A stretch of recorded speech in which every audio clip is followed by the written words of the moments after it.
The waves of the Aegean Sea, eternal and majestic, whispered stories in the wind long before someone could write them.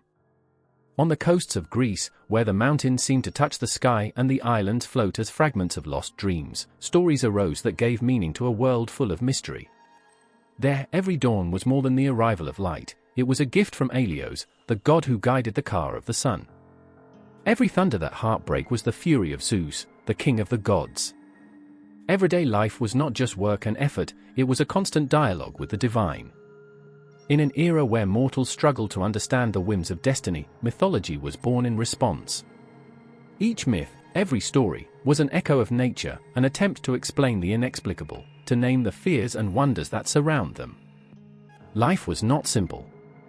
The earth could be generous one day, with fields that offered gold and wheat, and ruthless to the next, when the heavens closed and drought devoured the crops. How not to think that there were major forces behind these events? How not to imagine that everything was governed by immortal beings, as capricious and complex as humans themselves? In the Athens market, an old man could tell Prometheus's story while the children listened with their eyes full of astonishment. "He gave us the fire," said the man, his trembling but firm voice. "And that is why he suffered the eternal punishment of Zeus. But, thanks to him, we are not in the dark." And so, each spark at a bonfire carried a memory, a debt of gratitude towards that rebel titan. Mythology was not just a series of stories, it was a way of living. In festivals, such as Dionysia's, men and women danced until exhaustion, not only to celebrate the harvest, but to honor Dionysia, the god of wine and fertility. Each sip of wine was a tribute, a bridge between the mortal and the immortal. The ceremonies were not entertainment, they were acts of faith, a visceral connection with the sacred. In the mountains, the shepherds spoke quietly on Bread, the god half-man and half-goat, who was around the forests playing their flute. They said that their music could fill the heart with joy or an inexplicable fear, a panic that paralyzed the senses.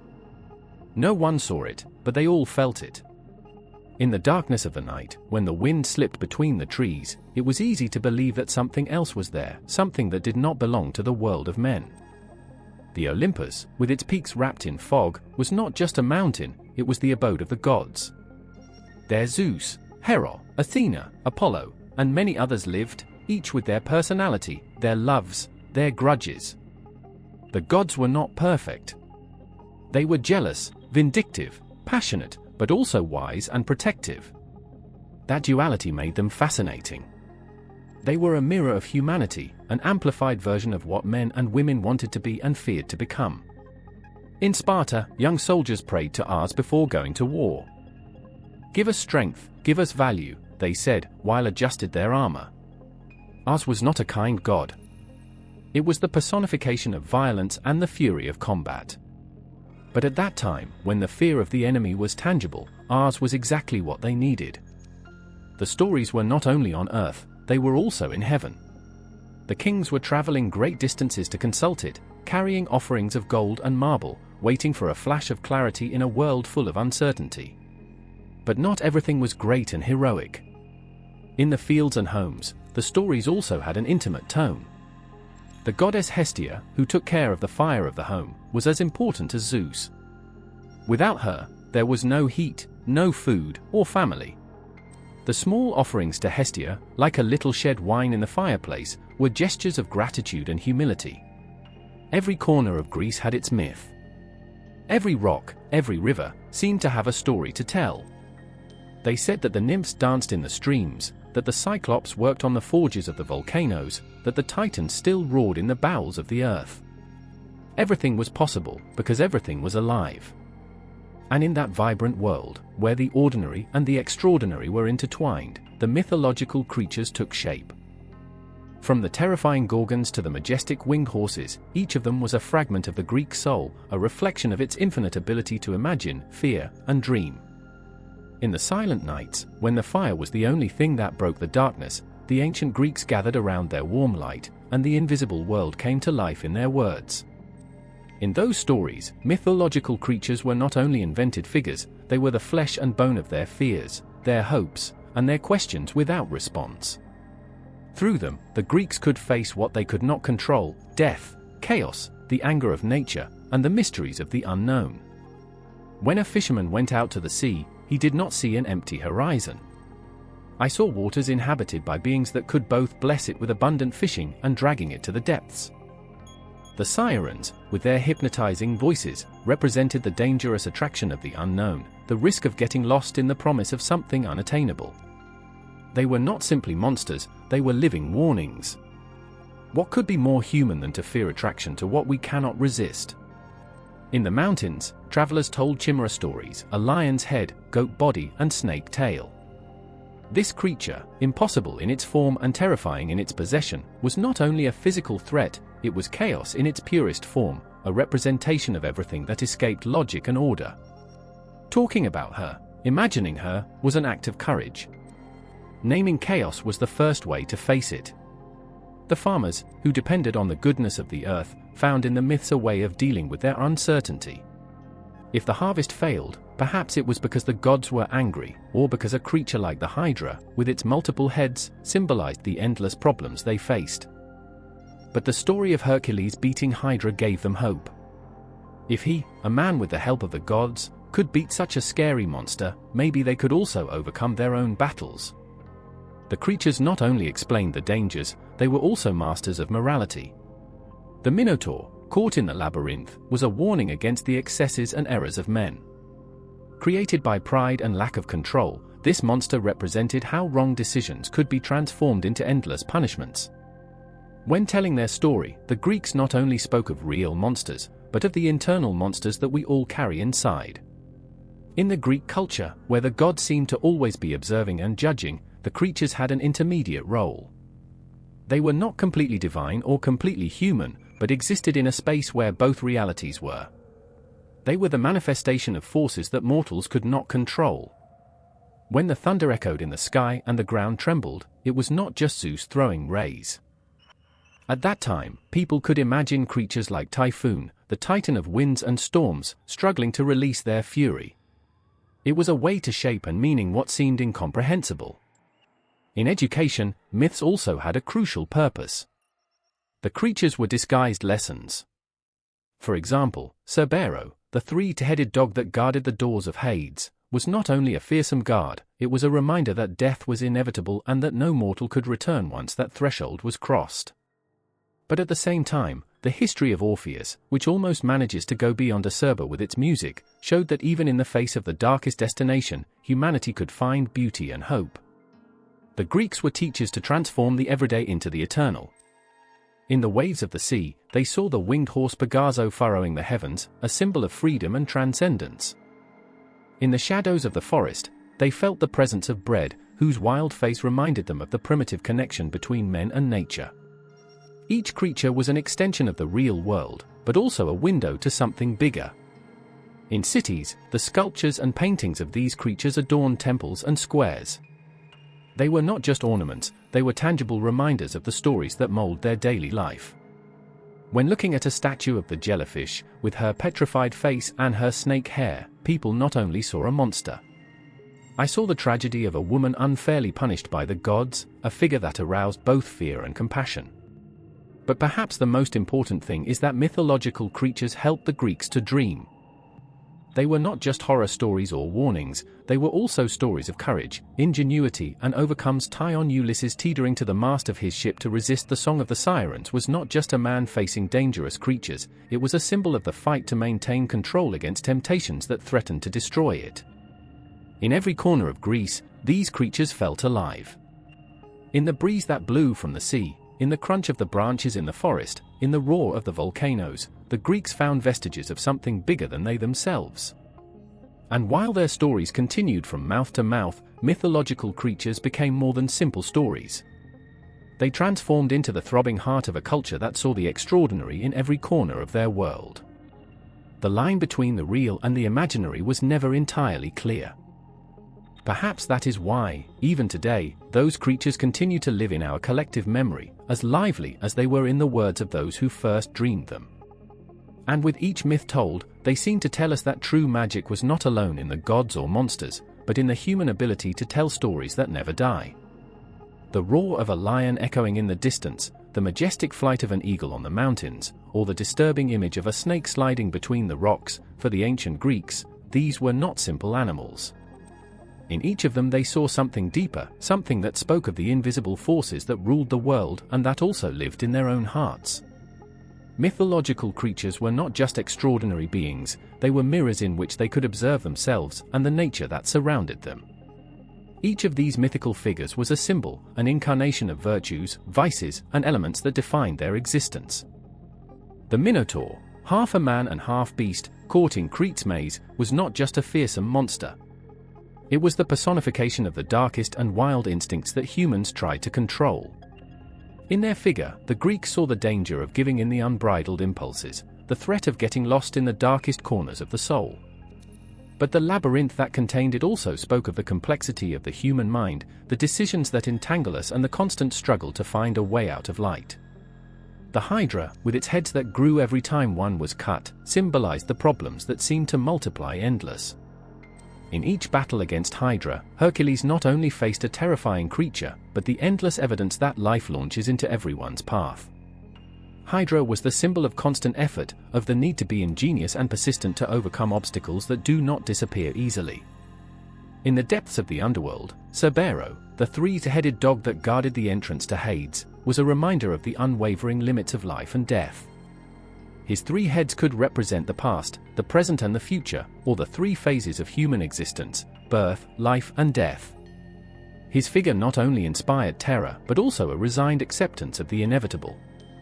Faced with him, the Greeks understood that there were things that no mortal could change. The sirens, with their irresistible voices, were much more than simple inhabitants of the sea.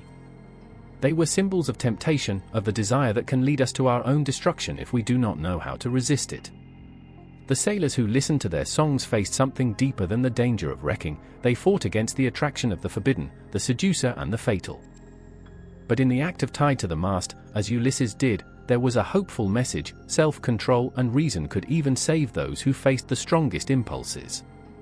Pegaso, the winged horse that emerged from the blood of Medusa, was an emblem of freedom and transcendence. In their wings the Greeks saw the desire to go beyond human limitations, to rise to the divine. Pegasus not only represented speed and strength, but also the creative spirit, the ability to imagine and dream of the impossible. It was a creature that connected the earth with the sky, remembering everyone that even in mortality there were moments of greatness and elevation. The Chimera, with his impossible body composed of a lion, a goat and a snake, was the incarnation of chaos. Its existence challenged natural laws and, with it, symbolized everything that humans could not understand or control. Facing the Chimera was to face the uncertainty itself, the reality that life is a mixture of contradictory forces that often escape our logic.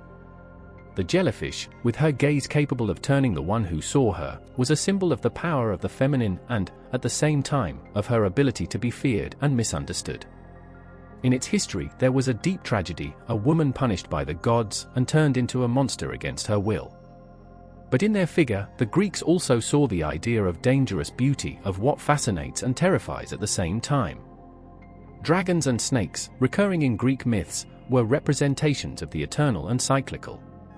The snake, which moves its skin, symbolized renewal and rebirth, but also the latent danger that stalks in hidden places. Ladin, the dragon that guarded the golden apples of the Hesperides' garden, embodied the challenge between men and their most precious desires. Each creature had its place in the natural world, and the Greeks understood that these mythological figures were not whims of imagination, but representations of the forces that soar around them. The lion symbolized value and ferocity, but also the pride that could lead to the fall. The eagle, which accompanied Zeus, was a sign of power and divine vision. Even smaller creatures, such as ants, could become symbols, as in the myth of the Myrmidons, which spoke of industriousness and transformation. But the symbolism of these creatures was not limited to nature. They were also projections of human psychology.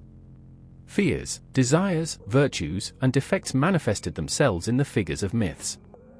When narrating the stories of these creatures, the Greeks not only talked about the outside world, but about the internal landscape that we all share. Each myth, each creature, was a lesson disguised. They said that the gods created these beings to challenge humans, to prove their ingenuity, their value, and resistance. But perhaps the truth was another. These creatures were not evidence of the gods, but reflections of those who imagined them. In each of them, the Greeks could see both danger and potential, both chaos and order, both the divine and the human. And so, while the wind whispered between the trees and the waves broke against the rocks, the mythical creatures continued to live in the hearts of those who told them. They were reminders that the world, with all its wonders and fears, was not only a place to live, but an enigma that had to face, understand and, ultimately, accept. In the depths of the island of Crete, in a place where the sun barely managed to illuminate the stones and the echoes seemed to get lost between endless turns, the labyrinth was. There, between stone walls and endless corridors, a creature that was the nightmare of those who dared to imagine it, the Minotaur. Half man and half bull, his only existence was a reminder that human nature could be as wild and dark as the monsters that populated their myths. The Minotaur was not born as a monster, but as a punishment. It was the result of an active challenge towards the gods, a reminder of the relentless anger that could unleash mortals. Minos, king of Crete, had promised Poseidon sacrifice a magnificent white bull in his honor, but the beauty of the creature tempted him. Minos broke his oath, and in response, Poseidon unleashed his revenge in the cruelest way. He made Queen Pasiphae, wife of Minos, fall prey to an insane desire for the bull. From that forbidden union the Minotaur was born, a creature that did not belong to the world of men or that of the beasts. From the moment of his birth, the Minotaur was a living curse. His body was a hybrid of man and bull, but his nature was marked by brutality. Unable to control his thirst for blood, the Minotaur became a danger to all those around him. Minos, ashamed and terrified, ordered the architect to build a prison that could contain it. Thus the labyrinth was born, an intricate entanglement of partnerships and traps designed so that no one, not even Minotaur, could escape. Locking in the labyrinth, the Minotaur became a living myth. But behind the stories of his ferocity, there was something even more disturbing, a silent tragedy that few dared to mention. What really was the Minotaur? A monster born of sin and human pride? Or a victim trapped in a destination he had not chosen? His figure, with his powerful body and his bestial gaze, was a mixture of strength and despair, a reminder of what happens when the desires and errors of men become something uncontrollable. As the legends grew, so did horror around the Minotaur. Every year, as part of a submission pact between Athens and Crete, 14 young people were sent to the labyrinth as a sacrifice. It was a tribute imposed by Minos after the death of his androgyne son at the hands of the Athenians. For Athens, it was an act of humiliation and suffering. For Crete, it was the only as a satisfied Minotaur and under control. But for young people sent to the labyrinth, it was a death sentence, a walk towards the mouth of the monster. The story said that the Minotaur stalked in the dark, patiently waiting for his victims to reach him. Some tried to hide in the shadows, others ran aimlessly, but they all shared the same destination. In those moments of despair, the labyrinth became more than a simple place, it was a reflection of the human mind, a space where fear and uncertainty were as scary as the monster itself. However, Minotaur was not simply a lives of lives. For many, it was a symbol, a metaphor for the mistakes that humans make and the consequences they cannot avoid. Its existence spoke of pride, lust, betrayal, of everything that the gods punished mercilessly. In their figure, the Greeks found a warning: the unthinkable acts could generate horrors that would live far beyond themselves. But the Minotaur also aroused uncomfortable questions. What fault did he have of his origin? Was it really a monster, or had they turned it into one? In the center of the labyrinth, surrounded by walls that separated him from the world, the Minotaur was a lonely creature. He never chose to be what he was, and yet he was condemned to live in the dark, left of everything. In his silence, in his isolation, there was a sadness that resonated deeply. Because, even if it was a monster, it was still a life trapped in a destination that could not change. The history of the Minotaur does not end with the terror that inspired or with the sacrifices it demanded. His figure became something bigger than himself, an emblem of the consequences that men's acts can have. The labyrinth in which he lived was not just his prison, it was also a representation of the complexity of life, of the roads we take and that sometimes lead us to places that we cannot escape. And so, while the Minotaur was locked in his labyrinth, his name was still pronounced with fear and fascination. It wasn't just a monster for the Greeks.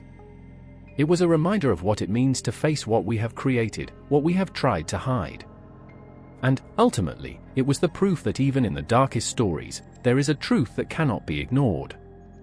The moon shone pale on the island of Crete, illuminating the high walls of the Knossos palace and the dark framework of the labyrinth that extended further. Within those stone walls was the Minotaur, waiting in the gloom, a shadow made flesh, a monster born of human sin. But that night would not be like the others. That night, the Minotaur would not be alone in the labyrinth. Theseus, the prince of Athens, had arrived with a clear purpose: to end the terror that the monster represented. Each year, 14 young people of Athenians were sent as a sacrifice to the Minotaur, a tribute imposed by Minos, king of Crete. Theseus, with his brave spirit and a fierce determination, had decided to break that cycle. By offering himself as one of the taxes, he knew there was no room for error. It was to face the monster and beat him, or disappear in the labyrinth forever. Before entering that mortal network, a ray of hope appeared in the form of Ariadne, the daughter of King Minos. From the first moment he saw Theseus, something in her changed. Perhaps it was his courage, or perhaps the fact that he represented more than a simple sacrifice. Whatever it was, Ariadne decided to help him. In secret, he handed him a thread ball, a simple but crucial tool. With a serious look and words barely whispered, he explained how to use it. He had to tie one end at the entrance of the labyrinth and unwind it as he advanced. If I managed to survive, the thread would guide him back. The labyrinth was a place that seemed to breathe, live in its own twisted form.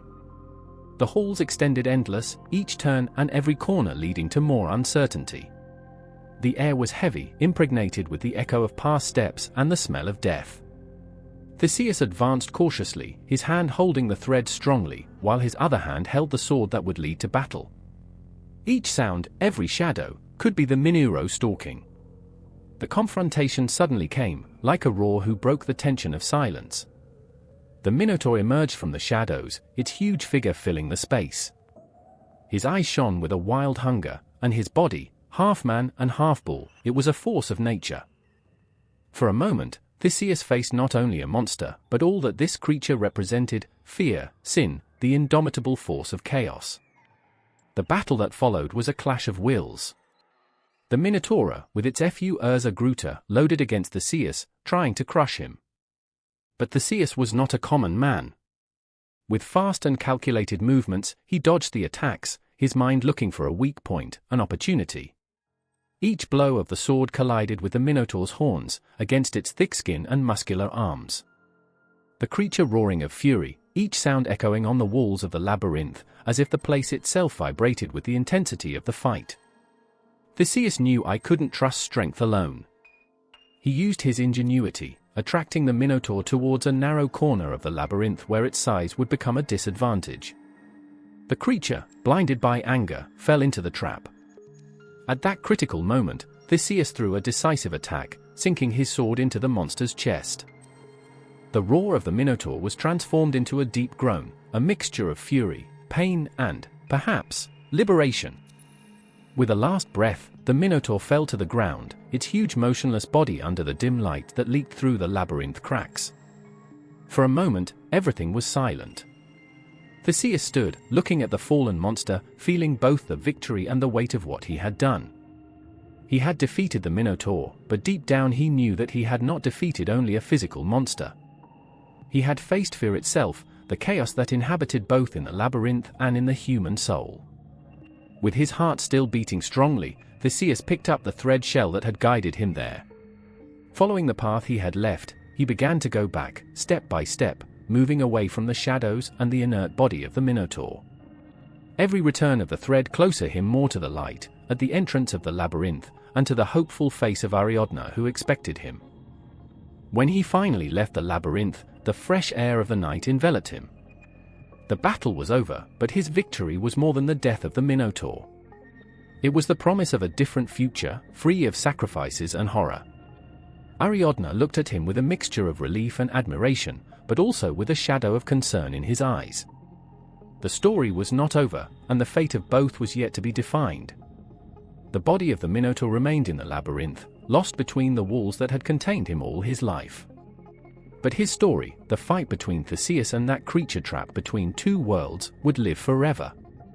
Not as a simple story of heroes and monsters, but as an eternal lesson about courage, sacrifice, and the consequences of human errors. In the depths of its history, Minotaur is not just a monster locked in a maze, it is a symbol that resonates over time, a mirror in which cultures and generations have found diverse meanings, adapted to their own concerns and obsessions. His hybrid figure, Mermaid Man, half-bull, has inspired fear, fascination, and reflection, becoming an icon that transcends its mythological origin. In ancient Greek art, the Minotaur represented the wild, the uncontrollable, the bestiality that lurks under the surface of the human. In painted and fresh ceramics, their image was embodied with muscular features, with the imposing bull's head over a powerful human torso. There, in the hands of artisans, Minotaur became a visual warning, the thin line between civilization and barbarism, between control and chaos. For the Greeks, his figure was a reminder that humanity is always on the verge of getting lost in their own impulses. However, the symbolism of Minotaur goes beyond violence and monstrosity. In its hybrid body, the Minotaur reflects the union of two irreconcilable worlds, the human and the animal, reason and instinct. It is a creature trapped between these two natures, unable to belong completely to any. For this reason, his image also evokes the tragedy of being different, of being an outcast. In the stories, the Minotaur did not choose its destiny, or its nature, or its confinement. It is a being that was born from sin and human error, but that paid the price of the acts of others. In modern culture, this tragic dimension of Minotaur has gained a new relevance. Writers, painters, and filmmakers have reinterpreted their figure, exploring issues such as alienation, internal struggle, and identity search. For some, the Minotaur represents the internal demons that we all face, our insecurities, our uncontrollable desires, our struggles with the duality that lives in the human heart. One of the most deeply explored artists explored the symbolism of Minotaur was Pablo Picasso. In its engravings and drawings, the Minotaur appears as a powerful figure, often violent, but also vulnerable. For Picasso, Minotaur was a projection of itself, a representation of its own raw and contradictory humanity. In some works, the Minotaur appears blind, guided by a girl, an image that suggests not only physical strength, but also emotional fragility and the need to guide. The representation of the Minotaur in contemporary art also explores its role as a prisoner of the labyrinth. The labyrinth is not only a physical construction, but a symbol of the complexities of the human mind and soul. The Minotaur, caught in its endless turns and corridors, becomes a metaphor for internal struggle, fears, and uncertainties that each person must face. In this interpretation, Minotaur is not a villain, but a victim, a being that reflects the struggle to find meaning and redemption in a world full of chaos. Psychology has also found in the Minotaur a powerful symbol. In the studies of the unconscious, it has been interpreted as the representation of repressed desires and the dark impulses that humans try to hide. The labyrinth, in this context, is the mind itself, with all its hidden corners and confused paths. The battle between Theseus and the Minotaur, then, is not only a physical confrontation, but an act of facing oneself, of confronting what we fear and, however, is part of us. In literature, Minotaur has been reinvented again and again. Jorge Luis Borges, in his story The Asturion House, offers a completely new perspective of the myth. In this story, the Minotaur, called Asturion, tells its own history, showing its human side, its loneliness, its company yearning and understanding. For Borges, Minotaur is not a monster, but a tragic being, caught in an existence that does not understand and cannot change. This interpretation puts the reader in the face of an awkward truth: the monsters we fear are often more human than we want to admit. Popular culture has not been oblivious to the magnetism of Minotaur. From films and video games to comics and graphic novels, its image remains used to explore themes of struggle, isolation, and redemption. In these reinterpretations, Minotaur often occurs as a formidable adversary, but also as a figure that deserves empathy. Its history, after all, is a marginalization story, of being defined by the mistakes of others and of being condemned to a destiny that cannot escape. Even today, the Minotaur continues to live in the collective imaginary. His figure reminds us that within each of us there are parts that we fear facing, parts that do not fit what we want to be. Minotaur is chaos, but it is also the desire for reconciliation, of finding meaning in disorder. And while its shadow lengthens through art, literature, and psychology, Minotaur continues to ask, without words, something that few dare to answer: who really is the monster? Who is locked in the maze, or those who built it? Under the eternal gloom of the underworld, where the Estigia and Aquente rivers serpent as dark veins, and the air vibrates with a thick silence, the entrance to a domain feared by gods and mortals is found, the kingdom of Hades. There, among the shadows that seem to come alive, a figure stands out for its imposing presence. 3 heads turn in all directions, their eyes burn like embers and their jaws escape grunts that make the earth tremble. It is a Cerber, the guardian of the dead, the dog that tirelessly monitors the border between life and eternity. Cerbero is not just a monstrous dog, it is a being that embodies the limit, the impassable. Born from Typhoon and Echidna, 2 of the most feared creatures of Greek mythology, his blood carried the echo of the original, of a chaos that few could understand. From his birth, Cerbero was destined for a unique purpose: to serve Hades, the god of the underworld, as the protector of his kingdom. It was a creature designed to inspire fear, to ensure that no soul escapes and that no living dare to enter. With its 3 heads, Cerbero seemed to be everywhere at the same time. Each represented implacable surveillance, a reminder that in the underworld there is no escape. But their heads were not just functional, they also symbolized something deeper. Some said they represented the past, the present, and the future, a reminder that death covers all the time. Others saw in them the ferocity, loyalty, and duty that defined their existence. His body, covered with a dark and thick fur, seemed to absorb light, as if it were an extension of the same underworld. Instead of a tail, a dragon was curled behind him, adding even more terror to his figure. And, according to some stories, from his back, snakes emerged who twisted with each movement, making a Cerber not only a dog, but a hybrid being that challenged the laws of nature. Despite his termination appearance, Cerbero was not cruel by nature. His loyalty was absolute, but his ferocity was only deployed when someone challenged the rules of the underworld. He was a guardian, not a hunter. In his growl and roar there was no hate, just a clear purpose: protect the balance between life and death. But even a being as imposing as Cerbero was not exempt from facing the will of the heroes. There were those who challenged their surveillance, and in each of those meetings, Cerbero became more than a simple guardian, it became a challenge that should be overcome. One of the most famous episodes was when Heracles, as part of his 12 works, received the task of capturing him and taking him to the surface. The feat was not easy. Heracles not only had to face the strength and ferocity of Cerbero, but also to the underworld's own rules. Without weapons, with only his hands and his superhuman strength, Heracles managed to submit to the creature. But even in victory, Heracles showed respect. He did not kill Cerbero, because he knew that the Guardian was not the enemy, but a being that fulfilled his purpose. Another famous story is that of Orpheus, who with his lovely lyre managed to calm Cerbero. Instead of facing it strongly, Orpheus appealed to music, demonstrating that even the fiercest creature could be appeased by beauty and emotion. In this meeting, Cerbero was not defeated, but was shown as a sensitive being, capable of being influenced by something beyond violence. Cerbero's connection with the underworld was not only physical, but also symbolic. The threshold represented the place where the unknown begins. For the Greeks, death was a mystery, a transition that could not be reversed. Cerbero, with his relentless gaze and his vigilant position, was the incarnation of that truth. It was not simply a monstrous dog, it was a reminder that death is inescapable, but also sacred. In art, Cerbero has been represented in multiple forms, from ceramic vessels to sculptures and paintings. He is often shown as a huge and fierce dog, with his 3 heads raised in different directions. But beyond his appearance, what highlights is his role as a guardian. Each work that represents it seems to capture not only its strength, but also the weight of its duty. In modern culture, Cerbero remains a powerful symbol. It is the barrier between what we know and what we cannot understand. In some contexts, he is seen as a protector, someone who maintains order in a chaotic world. In others, it is a tragic figure, intended for a role that you can never abandon. And so, while Cerbero's stories continue to tell themselves, their figure remains at the limit, always vigilant, always present.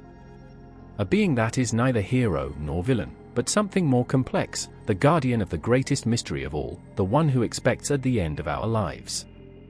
In the eternal gloom of the underworld, where souls wake in silence and the echo of lost sighs fills the air, Cerber, with its 3 heads, rises like an enigma.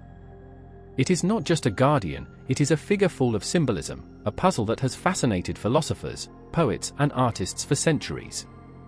Each of its heads seems to have their own will, turning in different directions, observing, stalking, making sure that no one between or leaves without permission. But what really represent these 3 heads? For some, the 3 Cerber heads are a time metaphor. They represent the past, the present and the future, the 3 aspects of human existence that are intertwined in an inescapable way. The first head, marked by scars and bleak eyes, looks back, to the past, to the memories and mistakes that we can never undo.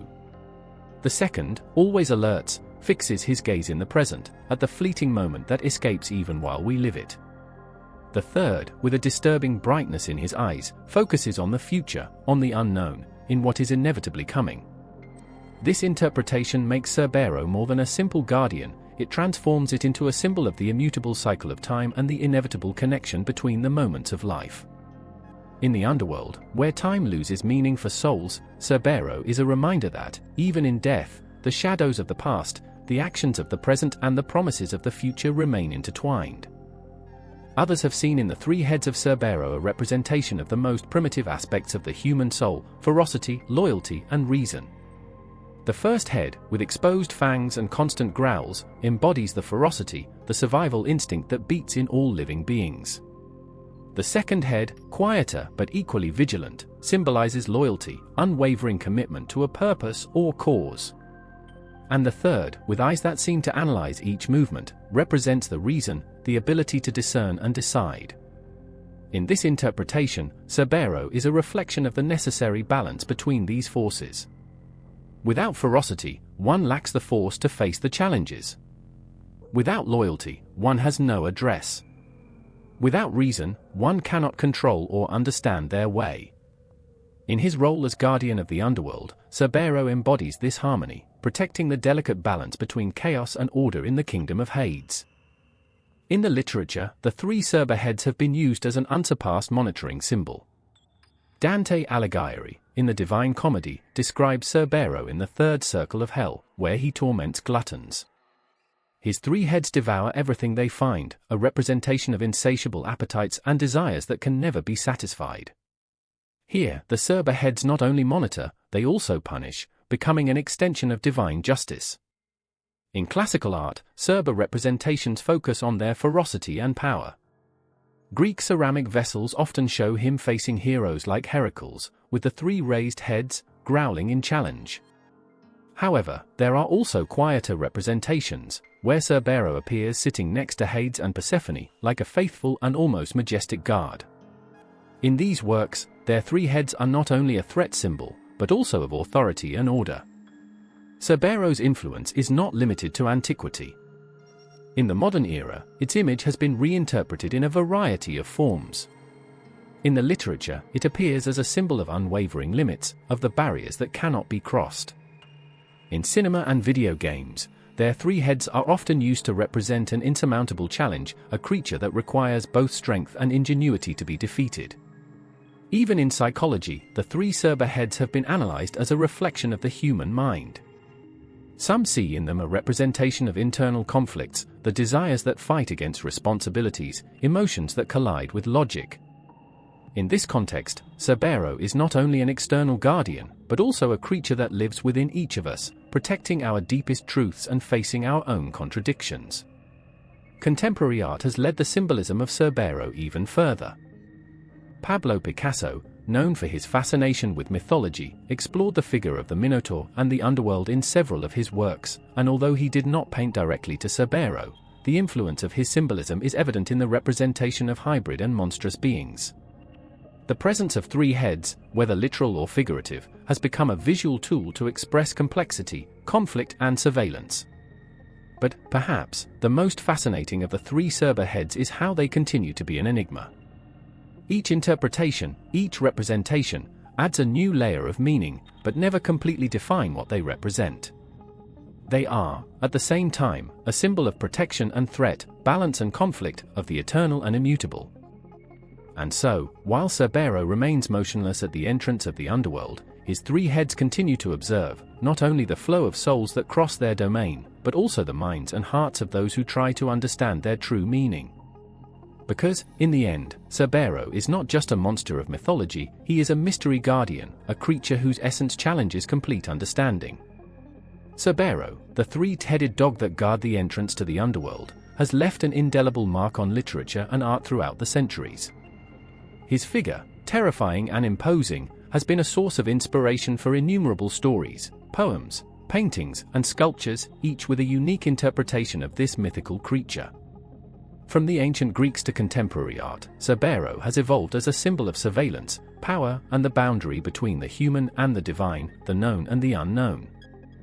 In the literature of classical Greece, Cerbero appears for the first time in the epic poems of Homer and Hesiod. In the Iliad, Homer mentions this guardian of the underworld briefly, but it is in the Theogony of Hesiod where we find a more detailed description. Hesiod presents it as an indomitable monster with multiple heads, although it does not specify how many, born of the Typhon and Echidna Titans. This lineage connects it directly with some of the most feared creatures of Greek mythology, such as the Hydra de Lerna and the Chimera, underlining its terrifying nature. The role of Cerber in the legends of heroes like Heracles and Orpheus cemented their place in the literary tradition. In Heracles' 12th work, the hero must capture Cerbero and take it to the world of the living. This story not only underlines the ferocity of the creature, but also its importance as a symbol of the limits that mortals should not cross. Heracles, by subjecting Cerbero, not only demonstrates his strength, but also reaffirms his connection with the divine, by performing a task that transcends the human.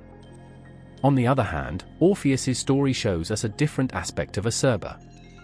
In his attempt to rescue Eurydice of the underworld, Orpheus calms the beast with the music of his lyre. This poetic moment presents Cerbero not as a simple monster, but as a sensitive creature, capable of being influenced by beauty and emotion. This contrast between brutality and Cerber sensitivity makes it even more fascinating and multifaceted. The image of Cerbero continued to resonate in Latin literature, especially in Virgil's work. In the Aeneid, the Roman poet describes Cerbero with an even more accentuated ferocity, emphasizing his role as an insurmountable guardian of Hades. When Aeneas, the epic hero, descends to the underworld, must appease Cerbero by throwing a cake made of honey and narcotic herbs. This episode reinforces the idea that even the most fearsome creatures have weaknesses that can be exploited, a lesson that has inspired writers and artists throughout the centuries. In the Middle Ages, the figure of Cerbero remained alive in Christian and medieval literature, although with a moral reinterpretation. Dante Alighieri, in his Divine Comedy, places Cerbero in the third circle of hell, where he torments gluttons. Dante describes him as a monster with three heads that devours incessantly, reflecting the insatiability of the sinners he punishes. In this representation, Cerbero is not only a guardian, but also an instrument of divine punishment, a figure that embodies sin itself. The Renaissance brought a revitalization of interest in classic myths, and Cerbero resurfaced in visual art. Painters and sculptors were inspired by their figure to create representations that combined realism and symbolism. In many works of this era, Cerbero appears accompanying Hades or Persephone, highlighting his role as protector of the underworld.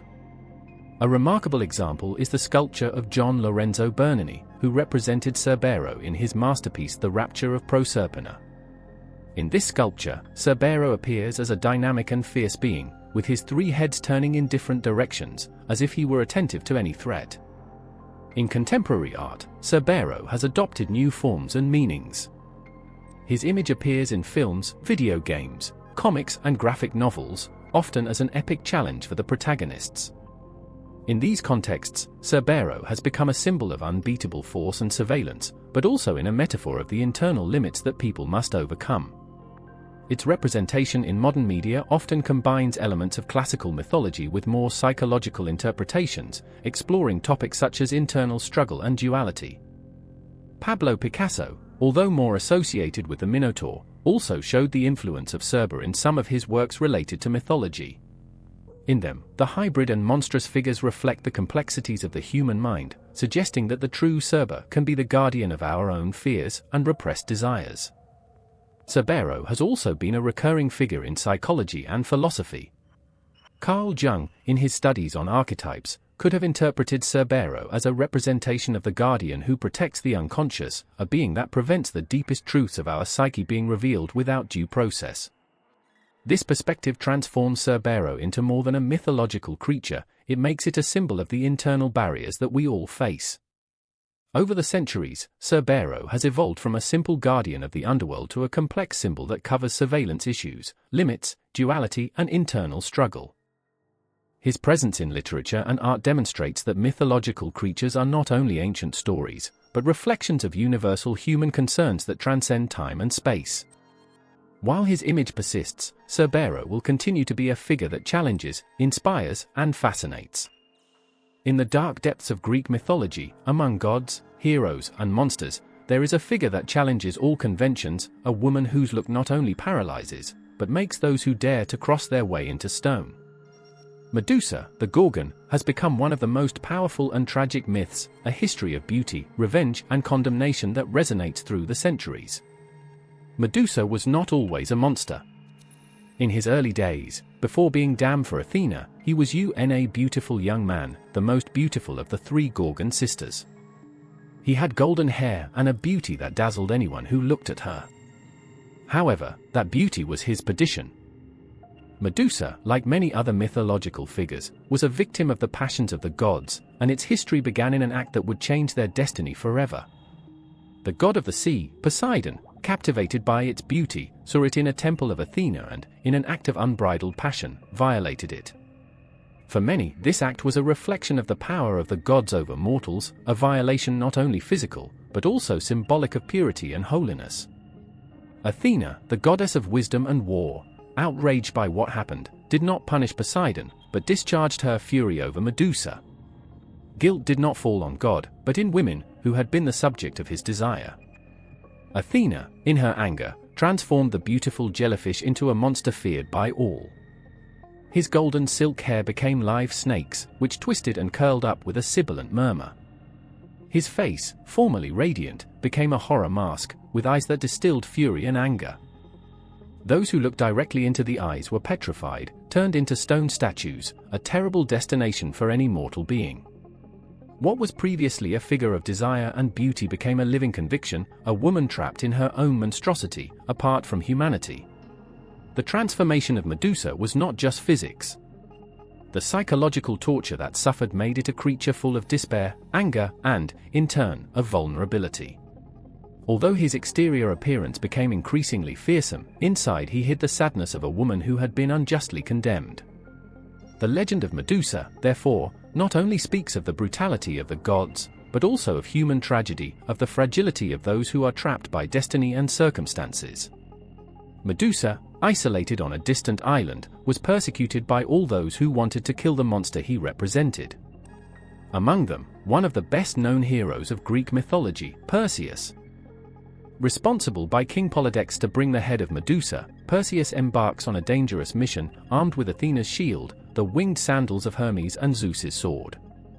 To face Medusa, Perseus does not look at her directly, instead, use the shield as a mirror to reflect the image of the Gorgon and avoid petrification. The encounter with Medusa in his cave is one of the most memorable episodes of mythology.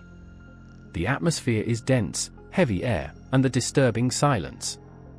Medusa, surrounded by her snakes, knows that her end is close, but her gaze continues to be her greatest power.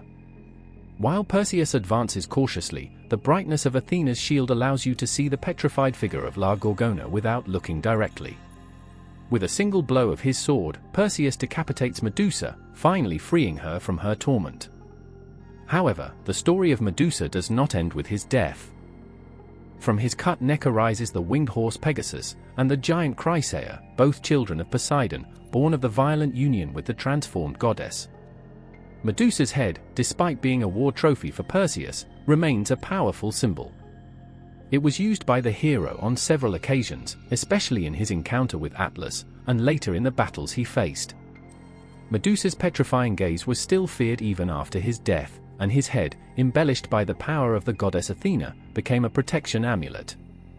His image was placed in the Athenia shield and in the hero's armor, as a reminder of the indomitable force of the goddess and the tragedy of Medusa.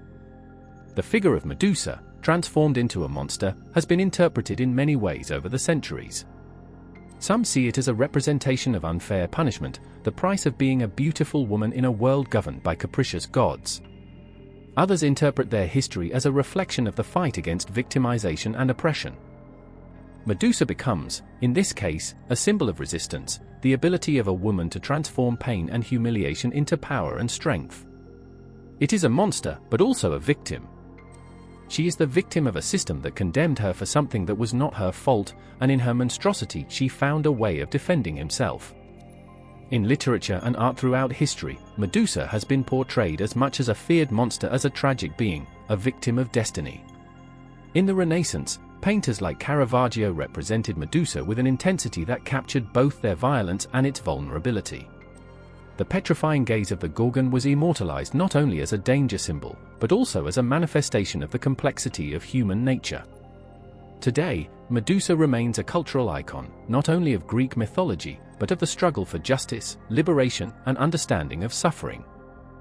Its history remains one of the most complex and fascinating mythology, one that not only speaks of monsters and heroes, but of human tragedy and resilience. In the vast and tumultuous current of Greek mythology, Gorgons emerge as mysterious and scary figures. Three sisters born from the Titans' Phorcys and Ceto, each endowed with a unique and lethal power. But among them, one stands out more than the others, Medusa, the best known, which suffered a tragic transformation that made it a horror monster. However, the Gorgon sisters, although they shared a monstrous nature, were not the same in everything. They were linked by the blood, but their destinations, especially that of Medusa, separated them irreparable. The three sisters, Istino, Euryale, and Medusa, shared common characteristics that defined them as mythical monsters. Their hair became live snakes, and their gaze had the power to petrify who found it. Although they all possessed the same gift, Medusa stands out for their history and tragic destiny. Stino and Euryale, the two older sisters, were immortal, but Medusa was not. It was this mortality that condemned it, which made it vulnerable to the revenge of the gods. The story of the Gorgons is often presented in contrast to the goddesses they represent, such as Athena, who embodies wisdom, beauty, and justice. While Athena is the goddess that protects civilization and virtue, Gorgons are beings that represent the wild, the indomiting, which cannot be controlled. But despite their monstrous nature, Gorgons are not mere representations of evil or darkness. They are also a reminder of strength and resistance to adversities. Throughout the myths, the Gorgon sisters remain on the periphery of the known world, inhabiting places isolated and feared by mortals. Se encuentran en una isla lejana, donde viven en un exilio voluntario o, dependiendo de la versión del mito, como una forma de castigo divino.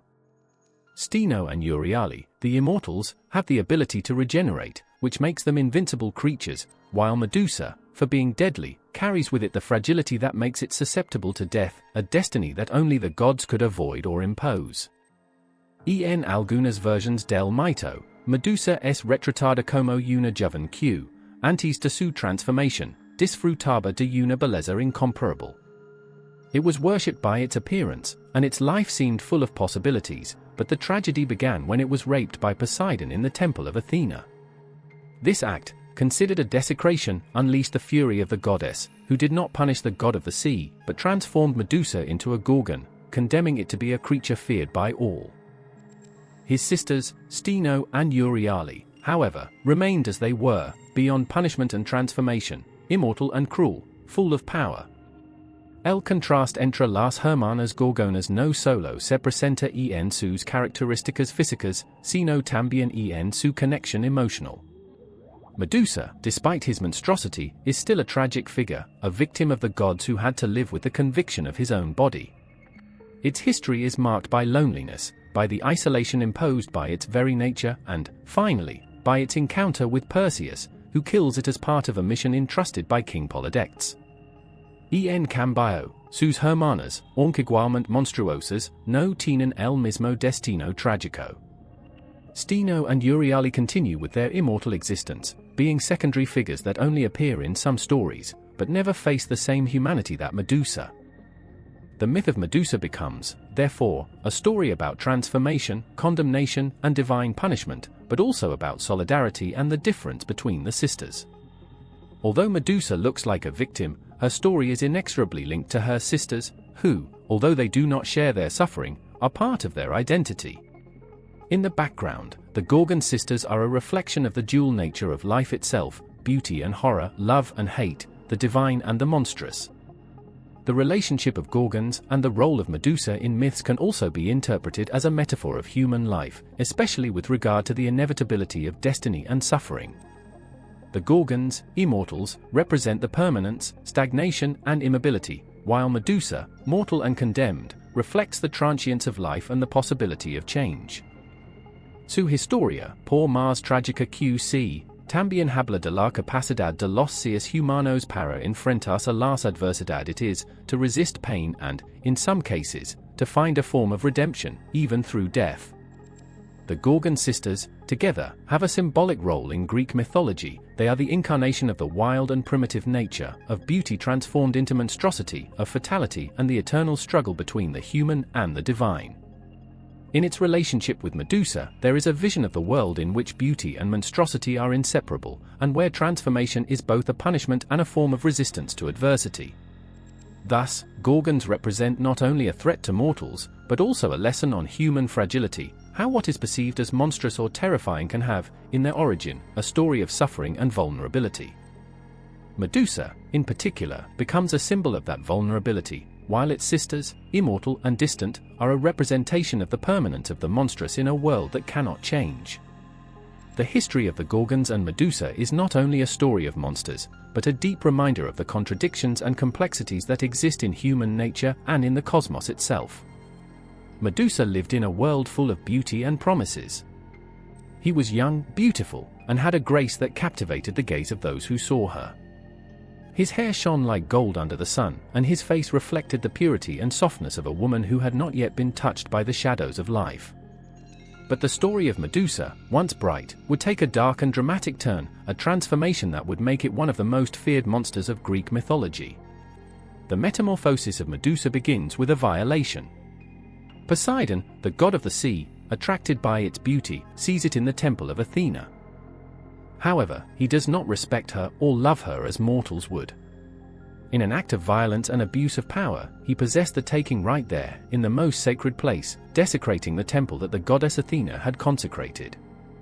This act of aggression, cruel and ruthless, triggered a fatal destiny for the young Medusa. Instead of punishing God, Athena, the goddess of wisdom and justice, falls with all her fury over Medusa. The guilt falls on the victim, not on the aggressor.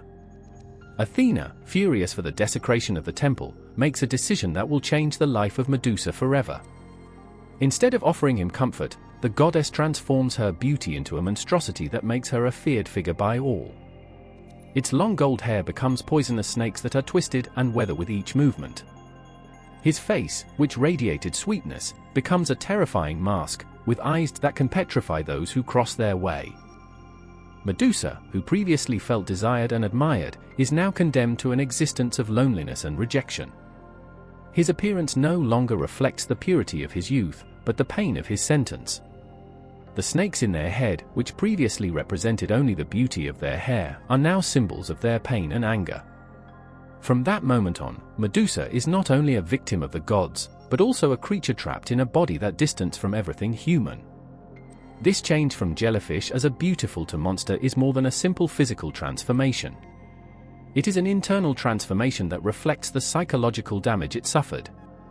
It becomes a woman marked by rage, despair, and suffering. Beauty, which once gave him power, has now become a curse. Instead of being seen as a goddess of beauty, he is now seen as a threat, a dangerous creature that nobody wants to approach. His gaze, capable of turning anyone into stone, is a reflection of the deep wound that he has within herself. Medusa not only loses his humanity, but is isolated from the rest of the world. She is separated from society and condemned to live on a distant island, along with her sisters, the Gorgons, who, although equally monstrous, do not share the same condemnation as her. Steno and Euryale remain immortal, while Medusa, mortal, must face their inevitable destiny. Its transformation is not only a divine punishment, but also a way of erasing its humanity, of turning it into something unrecognizable, something that can no longer go back. The metamorphosis of Medusa, then, is a brutal reminder of the power of the gods in Greek mythology. The gods not only create and destroy, but also manipulate the destiny of mortals at will. Medusa, who only wanted to be loved and respected, is converted into a monster, not because of his fault, but by the revenge of Athena. This metamorphosis is not only a punishment, but also a manifestation of injustice and cruelty governing the world of gods. Although the transformation of Medusa is tragic, not however, useless. Somehow, his metamorphosis gives him a power he did not possess. Her monstrosity makes her a feared figure, a warning for those who cross her paths. Those who do not see it directly are petrified, and the same jellyfish, which was once vulnerable, now has the ability to inflict a rapid and definitive death to anyone who dares to approach it. In his monstrosity, Medusa finds a form of resistance, a means to defend against pain and suffering that the gods have imposed on him. The history of Medusa is one of the most complex and moving Greek mythology. His metamorphosis is both a punishment and a release, a change that reflects the violence of the gods and the tragedy of a woman trapped in her own destiny. Through its transformation, Medusa becomes a symbol of suffering, but also of power. A woman condemned for her beauty, but, at the same time, obtains a mortal force from which she was never aware. Its history, marked by violence and revenge, remains one of the most shocking of mythology, a reminder of what can happen when justice and cruelty are mixed in the same place. Chimera is one of the most feared creatures of Greek mythology, a monster whose mere existence challenges the laws of nature. Its appearance, with parts of several intertwined animals, becomes a manifestation of the impossible and the terrifying, a mixture of horrors that starts the breath of who contemplates it. No one can remain indifferent to their presence, because their single vision is destined to frighten anyone who dares cross their way. Imagine a creature whose head, the most imposing, is that of a lion. His hair, thick and fierce, looks like a mantle of fire that burns in sunlight. The look of this lion is as wild as the beast itself, and its fangs, sharp as blades, shine with the promise of death. This first head, so dominant, reflects the power and strength that the Chimera overflows. He is a king of the jungle, a destruction machine that knows no limits, a head that always seeks to devour and crush everything that is presented to him. But the Chimera does not stop there. In his body, merged with the figure of the lion, there is another head, that of a goat, born on the spine of the beast. This goat is not harmless. Instead of grazing quietly, he is always ready to attack, with sharp horns like daggers and a mouth that spits fire instead of breath. His fire, burning and destructive, seems to arise from hell himself, adding an extra terror to an already formidable creature. The goat seems to challenge nature itself, an impossible being, whose presence causes not only physical fear, but also a feeling that everything we know can be altered and destroyed in the blink of an eye. And if that were not enough, the Chimera has a tail that is twisted like that of a snake. At the end of the tail, a third head, that of a snake, rises with mortal poison. This head, more reptilian than the others, has cold and calculators that seem to observe without any emotion. When the Chimera moves, the snake seizes and threatens with its poison, listing to attack anyone who approaches. With a single bite, you can inject your deadly poison, making the creature an almost invincible enemy. The body of the Chimera, although similar to that of a lion, is covered with scales and hard skin that reflects its hybrid nature, a mixture of wild beast and mythological monster.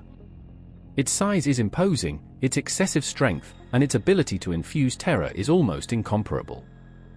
When walking, the ground seems to tremble under its weight, and the air is filled with a dense and oppressive sensation, as if the same world was being crushed by its presence. The myths say that the Chimera lived in the mountains of Lycia, terrorizing the nearby villages. His roar, resonant and scary, could be heard kilometers away, a notice that the creature was close. No one dared to face her, because each of her attacks was lethal. With her fire breath and her heads that never rested, the Chimera swept everything she found in her path, leaving a trace of destruction and death in her path. But like every mythological creature, the Chimera would not remain invincible forever. A hero of great courage, Bellerophonte, dared to face her, riding Pegasus, the winged horse. Thanks to the help of the courage and the cunning of Bellerophonte, the Chimera was finally defeated, but its image remained recorded in the minds of those who knew and feared it. The image of the Chimera, with his body of lion, goat and snake, has lasted over the centuries, being a symbol of the uncontrollable and the monstrous, of the horrors that lurk in the corners dark of the world. Each of the Chimera heads represents a different facet of fear. Leon's head is the brute force, the uncontrolled power that sweeps everything in its path. The goat's head is fire, the destruction that consumes everything that touches. And the snake is the poison, the evil that stalks in the shadows, which infiltrates and destroys slowly. Together, these heads form a creature that is not only a physical monster, but a representation of the deepest and most dark fears of human beings. The Chimera is, after all, a creature that reflects what is more scary in nature, a reminder of what happens when chaos forces and destruction are combined in a single entity. Over the centuries, Chimera has been portrayed in various ways in art and literature. In each interpretation, its terrifying aspect has remained constant, a creature that not only challenges the laws of nature, but also those of human horror itself.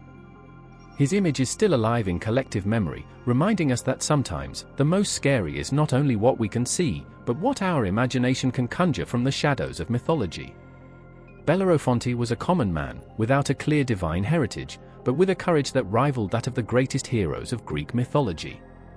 Its history, marked by audacity and tragedy, makes it one of the most complex and admired heroes, especially for its confrontation with one of the most fearsome creatures ever existed, the Chimera. It all started in the city of Corinth, where Bellerophonte had been raised by his grandfather. Although he was not a god or a half-hero like so many other heroes, there was something in him that attracted admiration. His ability with horses was known throughout the region, and his skill in the fight was almost legendary. However, his quiet life took a drastic turn when one day, the king of Lycia, Iobates, he commissioned a mission that would change his destiny forever. Iobates had heard of the beast that terrified his kingdom, the Chimera. No one had dared to face her, and people lived terrified, mired in chaos. The creature was the nightmare maid, a mixture of lion, goat and snake, whose roar was enough to freeze anyone's blood. No one, or the bravest army, had even managed to approach the beast without being annihilated. However, Bellerophonte was chosen to try the impossible, to defeat the Chimera. At first, it seemed like a suicidal task, a hopeless mission. But the hero, far from falling apart, accepted the challenge. He knew that his destiny was marked by a greater purpose, and the Chimera was the obstacle he had to overcome to demonstrate his worth. On his journey towards Lycia, Bellerophonte received a divine help that would change his life, the winged horse Pegasus. Pegaso, born of Medusa's blood when Perseus killed her, was a being as majestic as mortally useful. Only a dignified hero could ride Pegasus, and at that time, Bellerophonte was chosen. With Pegasus under his command, he became an almost invincible being, as if the gods themselves were guiding him in his struggle. Upon arriving at the Lycia region, the battle with the Chimera became inevitable. Bellerophonte prepared with courage, climbing to Pegaso, who flew over the land where the beast stalked. The Chimera, seeing her appear on the horizon, roared furiously. His terrifying figure rose in the middle of the field, with the head of lion roaring anger, the goat spitting fire, and the threatening snake in the tail. It was the monster par excellence, the incarnation of chaos and destruction. But Bellerophonte did not hesitate. From the top, on Pegasus, Bellerophonte observed the beast with determined eyes. He knew that he could not face her directly, because her fire breath and mortal bites were too dangerous. It must be cunning, use the speed and skill that Pegaso granted him. Without hesitation, he began to fly in circles, dodging the fire of the goat and the roar of the lion, which seemed to overflow with fury. The Chimera tried to reach it, but the agility of the hero and his winged horse allowed him to stay out of reach. As the fight intensified, Bellerophonte realized that he should attack at the right time. The key to victory did not live only in speed, but in patience and cunning. While the Chimera tried to catch it, Bellerophonte launched with deadly precision, pointing to the center of the body of the beast. His spear, sharp as a ray, crossed the Chimera's throat, an accurate blow that weakened the creature. But the battle did not end with that first attack. The Chimera, wounded but furious, continued fighting.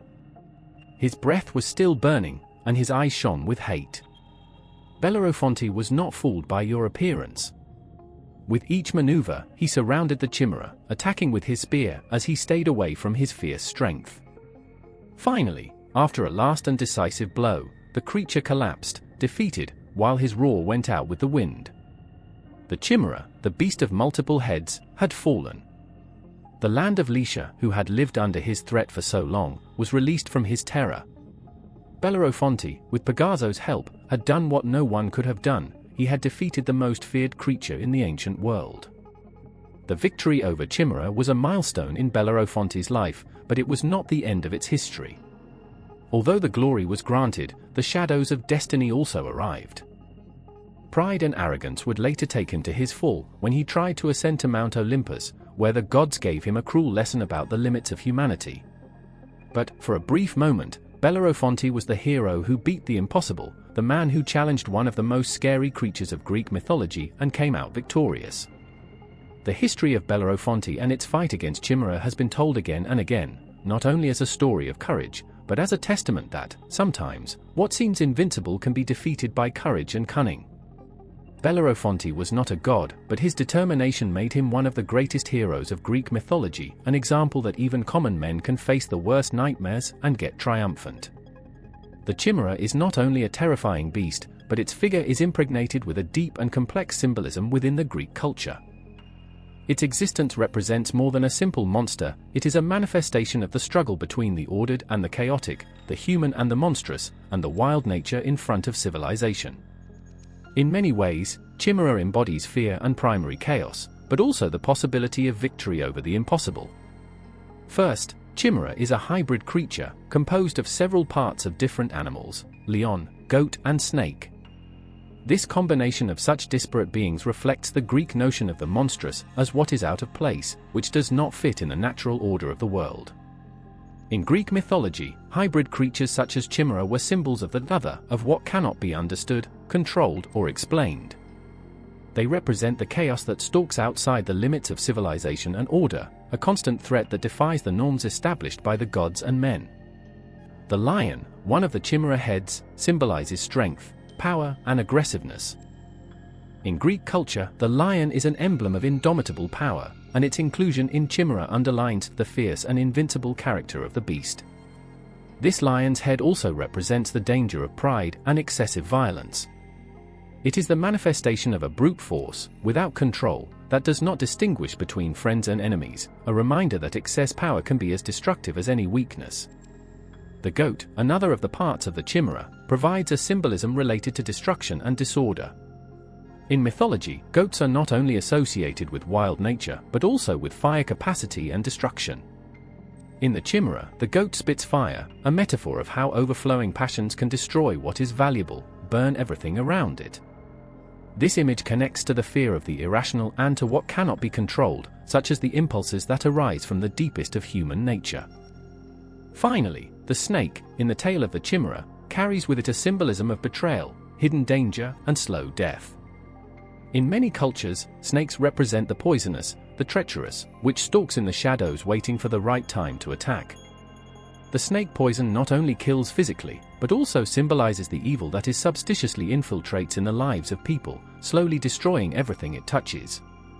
The snake of the Chimera, therefore, is a representation of the invisible and constant danger that stalks in the depths, waiting for the time to surprise those offices. Together, these three parts of the Chimera create a creature that is not only physically and emotionally terrifying, but also a representation of what is beyond the limits of human understanding. Chimera is an allegory of the forces of nature and chaos that exist in the world, forces that often escape human control, which cannot be contained or defeated by reason alone. It is a warning that life is full of unforeseen dangers, that the struggle between order and chaos is constant, and that the balance between humanity and the forces that the Red Dean is fragile. In addition, Chimera has a moral connotation in Greek culture. Monsters in Greek mythology often serve as a mirror of human weaknesses, representing the vices and defects that human beings must overcome. In this sense, Chimera is not only an external threat, but also a metaphor of people's internal fears, uncontrolled fury, the lion, unstoppable destruction, the goat, and betrayal or hidden evil, the snake. The fight against Chimera, then, is much more than a battle against a physical monster. It is an internal struggle, an effort to master those dark and chaotic aspects that exist in the human heart. The symbolism of the Chimera also extends to the concept of the impossible, the unattainable. In its history with Bellerophonte, the fight against Chimera seems to represent the eternal battle of man against the unknown and the uncontrollable. Bellerophonte, riding Pegasus, does not face a monster, but to a force that seems completely excessive, which challenges logic and nature itself. The victory over Chimera, therefore, is seen as a triumph of heroism, reason, and courage over chaos forces and despair. In short, Chimera is much more than a simple mythological creature. It is a symbol of the uncontrollable forces of nature, of human fears and vices, and of the eternal struggle between order and chaos.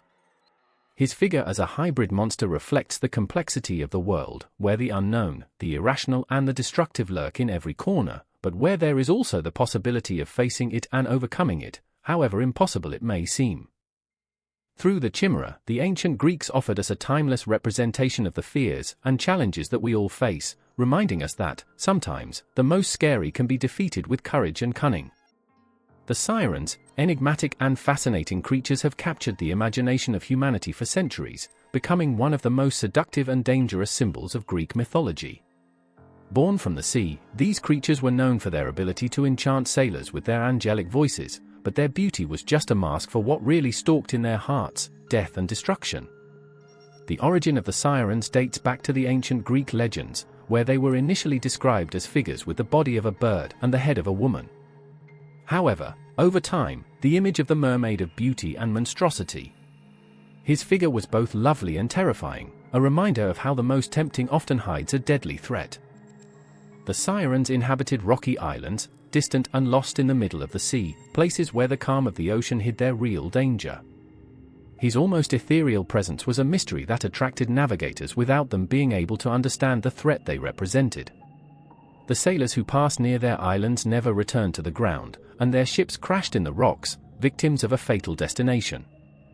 The sirens did not use brute force to catch their victims. His method was much more subtle and cruel: song. The song of the sirens was legendary, a sound so beautiful and sweet that any man who heard him was irremediably captivated. His voices seemed to arise from the same heart of the ocean, full of sweetness, as a melody that whispered promises of eternal love and secret revelations. Each note seemed to penetrate the soul of the sailors, seizing their hearts and minds. It was impossible to resist your music. It was as if the ocean himself sang through them, calling men to succumb to their spell. The power of the sirens was in their ability to make sailors forget everything, even the imminent danger they represented. Their voices were able to cause such a strong obsession that men ceased to be aware of the surrounding environment. They no longer saw the stormy sea, nor the sharp rocks that lurked, nor the winds that threatened to sink their boats. They could only hear the song of the sirens, an irresistible melody that told them that all they needed to do was get a little closer, and their life would be filled with an infinite pleasure and satisfaction. In the heart of their seduction, sirens were a reflection of the dangers of temptation and insatiable desire. Although his music was beautiful, he did not lead to salvation, but to perdition. Those who succumbed to the charm of the sirens were trapped in a fatal circle, where their attraction for song guided them towards a fatal destination. The rocks af Islay, hidden after the spell of the voices, they became the last refuge of those who could no longer escape their destiny. The origin of sirens is also linked to the mythology of the gods. In some versions of history, the Sirenas were daughters of the Terpsichore muse, the dance goddess, and the god of the Aquilou River. Their divine origin conferred them a heavenly beauty and an ability to sing that exceeded any human capacity. However, despite their high origin, sirens were beings that lived outside the morality and rules of the gods. his beauty and power were a reflection of the darkest part of human nature, the fascination for the forbidden, the impossible, which is always out of our reach but, at the same time, attracts us with a dangerous force. Through the mermaids, Greek myths approached the tension between desire and reason, between the sublime and the destructive. The figure of the siren represented that part of the human nature that seeks the unattainable, which is dragged by what seems to be a promise of fullness, only to discover that, in the end, what seemed like a gift is actually a deadly poison. The sirens were, therefore, a metaphor for the fatality of unofficial desires, a warning that the most desirable is not always the best for oneself. In the famous story of Ulysses, the Greek hero faces the sirens during his return trip to Ithaca. He knew of the danger they represented, so, to avoid falling under his spell, he ordered his men to cover their ears with wax and tie the masts of their ship to avoid succumbing to the fatal so-called sirens. This episode has become one of the most representative of the fight against temptation, a reminder that knowledge and will are necessary to resist what appears to be a pleasure but is, in reality, a perdition. The history of sirens is not only that of a bewitching song, but that of a warning about the nature of seduction and the power of temptation. They represent that dim line between the attractive and the destructive, and they show us that, often, what calls us most is what can drag us into the dark. His song not only represents the beauty of the sea, but also his ability to engulf, to drag those who enter too much in his spell without understanding the danger they face. In the Greek culture, the sirens were the personification of that fatal attraction that we all face at some point, the mortal seduction that threatens to swallow ourselves if we are not careful. Ulysses's encounter with sirens in the Odyssey is one of the most emblematic and deep scenes of all Greek mythology. It is an episode loaded with symbolism, in which temptation, cunning, and the internal struggle of man against his own desires and reason are combined. Ulysses, the hero par excellence, is not only a man of great strength and skill, but also a man who must face the same vices that mortals face, uncontrollable desire, and the risk of succumbing to what seems to be an infinite pleasure. When Ulysses and their crew approach the islands where the sirens live, the hero has already heard of them through the advice of the gods and other travelers. The mermaids, with their heroizing song, have attracted thousands of sailors to their downfall. In the Odyssey, Homer describes them as creatures that, when singing, manage to seduce those who listen to them, promising them secret knowledge, access to absolute wisdom. However, what the sailors do not know is that this song takes them to a safe death, because their ships crash against sharp rocks and sink into the sea. Ulysses, aware of the danger, decides to face the sirens in a completely different way. He knows that song can be irresistible, so it takes extreme precautions. First, he orders his men to cover their ears with wax to avoid falling under the spell of voices. However, he, as a leader, wants to listen to what sirens have to offer, but without being dragged by their power. Ulysses is tied to the mast of his ship, so that he cannot move or make hasty decisions. This is an act of extreme self-control, a way to allow their desires to be heard, but without succumbing to them. When the mermaids begin to sing, their song is so intoxicating that Ulysses, even tied and knowing the danger he faced, cannot avoid feeling attracted to his voices. The sirens promise Ulysses everything he has wanted, the wisdom of the gods, secrets about the future, stories of distant lands, but what they really offer are death. Ulysses, fighting the desire to give in to temptation, is caught in the dilemma of wanting to hear more, to discover those secrets, but knowing that if you get carried away, you will lose everything you have won until that time. The symbol of Ulysses's struggle against sirens is a reflection of the internal struggle of the human being against his own desires. The Song of the Sirens represents not only external temptation, but also that part of us that constantly asks us to abandon our goals and succumb to momentary pleasures, although this leads us on a dangerous path. The sirens, with their promises of eternal happiness, symbolize what in our daily lives can be an irresistible desire, the search for something that looks like the answer to all our questions, but that actually takes us away from what really matters. Ulysses, being tied, represents self-control and wisdom to recognize that, although desires are natural and human, it is necessary to act with rationality and forecast so as not to fall into perdition. The scene also shows that true wisdom is not in the total delivery to immediate pleasures, but in the ability to dominate oneself, to resist and recognize the consequences of our actions. Through its cunning, Ulysses shows that the human mind is able to overcome temptation if it is given the necessary control to resist. The fact that Ulysses is the only one who listens to the song of the sirens and, at the same time, is tied to his ship, suggests that humanity has the ability to recognize the dangers, but, often, it is the will that fails when we face them. Ulysses is a man who knows what is at stake, but still feels the attraction of singing, the desire to know more, to know what is forbidden. When tied, he is making sure that his will does not give in to the song of the sirens, but inside, he is still tempted. The crew of Ulysses, which does not listen to song, is foreign to the internal struggle that its leader is fighting. This symbolizes the importance of unity and obedience in the community. The crew follows Ulysses' orders, without completely understanding the magnitude of what is happening, but helping to maintain the right course. The fact that the trip continues without anyone deviating from their path reflects the importance of discipline and teamwork in times of crisis. The encounter with sirens is not only an epic adventure or a physical challenge, but also a lesson about the dangers of human desires. Ulysses is the hero that represents the eternal struggle between reason and desire. His victory over sirens is not in the elimination of desire, but in their control and management. Ulysses understands that wishes cannot be eradicated, but they must be governed so that they do not destroy everything we have achieved. This episode in the Odyssey can also be interpreted as a reflection on the knowledge and price that it can have. The sirens offer wisdom and knowledge, but that price is life itself. In Greek culture, knowledge was deeply valued, but it was also understood that knowledge that is not accompanied by moderation and self-control can be dangerous.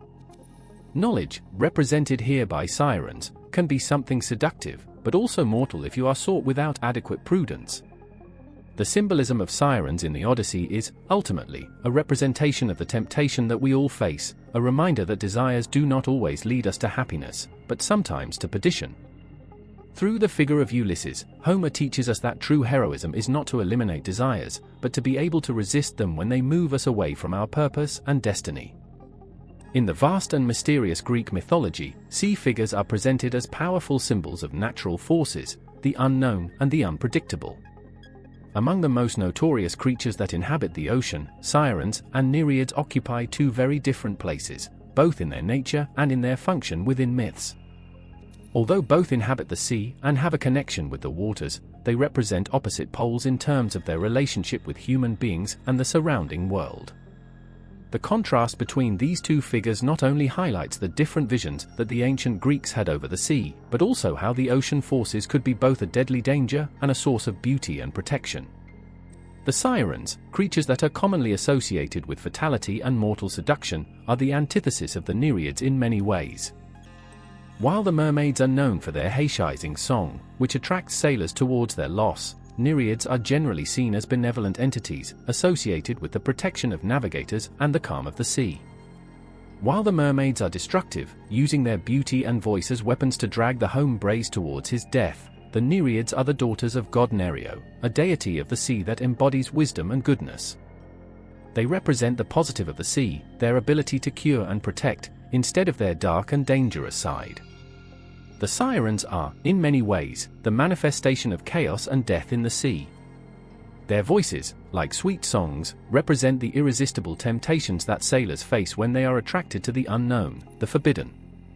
Although his song promises hidden knowledge and pleasures, what they really offer is fatality, because their victims never return from the islands where they dwell.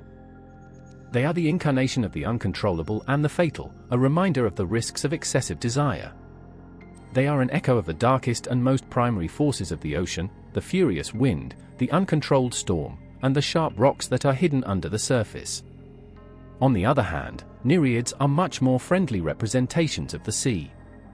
As daughters of Nereo, the god who said that he knew all the secrets of the sea and that he had the power to change form, the nereids personify goodness, beauty, and protection. In many myths, they show themselves as beautiful young people who ride dolphins and swim in calm waters, helping lost or in danger navigators. They are known for their compassion, their willingness to help those who suffer or who are in trouble. Nereids are not a threat, but a source of help in the vast and unpredictable ocean. In this sense, they represent the sea's ability to be both a place of terror and calm, depending on how it interacts with it. In Greek poetry and art, nereids are often represented as beautiful female figures of slender and charming bodies, with fish of fish, but their beauty is associated with serenity and grace, not with death. Often, they are shown in scenes of joy and harmonious movement, swimming by clear and clean waters, surrounded by sea and coral creatures. There are not in them the deadly seduction of sirens. Its beauty is not a trap, but a manifestation of the benevolent nature of the sea. While the mermaids are creatures that lurk in the rocky and desolate islands, the Nereids are much more accessible. They are found in the heart of the peaceful waters, helping those who pass through their territory. The contrast between siren and Nereids can also be seen in the way they interact with the heroes of myths. The sirens are associated with the temptation that proves the heroes, as in the case of Ulysses, who must resist their song to complete their trip. His encounter with them is not only a physical challenge, but a moral and psychological test. The sirens represent a temptation of which it is almost impossible to escape, and are often linked to the danger of obsession, the unstoppable desire, and the death that is hidden after what seems to be a promise of revelation. On the contrary, Nereids are often allies of the heroes. In the Iliad, for example, the Nereids help the Greek heroes, especially Achilles, and provide their support in times of difficulty. In the stories that appear, the Nereids do not seek to destroy, but to attend and offer protection. Its influence on the sea is a stabilizing force, and its presence is a promise that, even in the immensity of the ocean, there is always hope and help available for those who are lost or homeless. In addition to their benevolent nature, Nereids also represent the connection between the human and the divine. Although they are minor deities, Nereid daughters, they have a close and accessible character. They are not fearsome or distant like other divine figures, but are very rooted in the natural world and in the daily life of the Greeks. Their connection with the sea reflects the symbolic relationship that the Greeks had with the ocean, a mysterious and feared place, but also a vital source of support, trade, and communication. In summary, sirens and Nereids represent two opposite forces within Greek mythology. While sirens are a symbol of fatality, temptation, and death, Nereids embody goodness, protection, and serenity.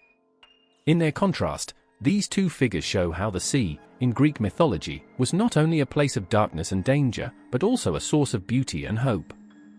The Hydra de Lerna, one of the most fearsome creatures of Greek mythology, arises from the depths of the dark and complex myths that narrate the struggles between men and monsters, between the heroic and the monstrous.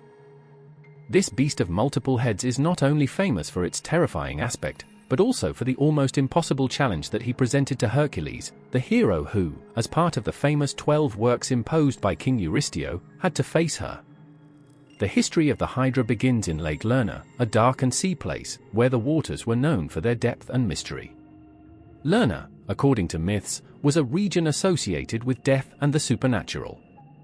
In this place the Hydra lived, a monstrous snake with the body of a giant snake and several heads, which, when cut, grew again immediately, multiplying in a frightening way. Each of his heads, in addition to being mortally poisonous, represented a threat in itself, because he could attack his opponent with fierceness, as an unstoppable destruction machine. The figure of the Hydra is in itself a reflection of chaos, the constant threat that can never be stopped, since for each blow that was given, new heads were born. The origin of the Hydra is part of a monstrous lineage. She was Typhoon's daughter, the most terrifying creature that, according to myths, had even challenged the gods of Olympus, and the Echidna snake, a mythical figure that personified chaos and darkness. From this union several monstrous creatures were born that sowed terror in ancient Greece, and the Hydra was, perhaps, one of the most terrible of all of them. This offspring highlights a pattern in Greek myths, where creatures that represent chaos and destruction are often daughters of primary monsters, beings as old as the same time. The Hydra was not only feared by its appearance and its ability to multiply, but for its connection with death and the underworld. His poison was so powerful that he could end any living being with just one touch. The fight against Hydra was not only a physical battle, but also a symbolic struggle against dark forces, evil and suffering. Its ability to regenerate reflected the tenacity of evil, that force that seems to always grow stronger and more vast at each attempt to destruction. The monster became one of the most formidable challenges that Hercules had to face in his 12 works. In this task, the Greek hero should not only kill the beast, but also prevent his heads from regenerating, which represented a fight against a force that seemed uncontrollable. According to the myth, Hercules appeared before Hydra with his faithful escudero, Iolaus, who helped maintain the fight under control. Facing the creature, Hercules soon realized that cutting a head only generated 2 new ones, which did the task even more complicated. It was as if every victory that he obtained before the monster was a mirage, an illusion of progress while the Hydra multiplied. However, the key to defeating Hydra was not alone in force, but in cunning. Hercules, realizing that only destroying the central head was not enough, devised a plan next to Iolaus. For each head that cut, Iolaus coulted his neck with a burning torch to prevent the new heads from emerging. This method, although simple, was the key to finally defeating Hydra. Hercules, in the end, cut the last head, the immortal, burying it under a rock, and with it ended the threat that the creature represented. The link between the Hydra and the works of Hercules goes beyond a simple physical task. This work, in particular, reflects the constant struggle against obstacles that, although they seem insurmountable, could be defeated with intelligence and perseverance. Hydra represents those difficulties that are not resolved with brute force, but require strategy and determination. It is, in many ways, a symbol of evil that persists and multiplies, a representation of the problems that arise continuously in life, and how the solution is often not to eliminate the root evil, but in handling it with wisdom and care. The relationship between the Hydra and the 12 works of Hercules also underlines the issue of the evolution of the hero. In his first works, Hercules faces creatures that seem defeatable with his physical strength, but with the Hydra he faces an evil that cannot be defeated in conventional way. The work against Hydra marks a transition on its way to maturity, where it understands that force alone is not enough, and that fast strategy and thinking are equally important. Hercules, when cutting the head of the Hydra and seeing how the creature multiplied its heads, faces the very nature of human challenges, how a single blow is not enough, and how the fight against evils or problems requires constant effort and collaboration. This work of Hercules, at the same time, not only has a personal connotation for the hero, but also reflects a universal dilemma: how to face an evil that never seems to be completely eradicated. Hydra, with its ability to regenerate, becomes an emblem of the problems that you stop I had no end. Throughout life, many times the solutions we find to our problems are not permanent, and evil, or obstacles, are renewed in new forms. The fight against Hydra, therefore, is not only physical, but philosophical, a comment on the nature of the challenges we face and the way we must address them.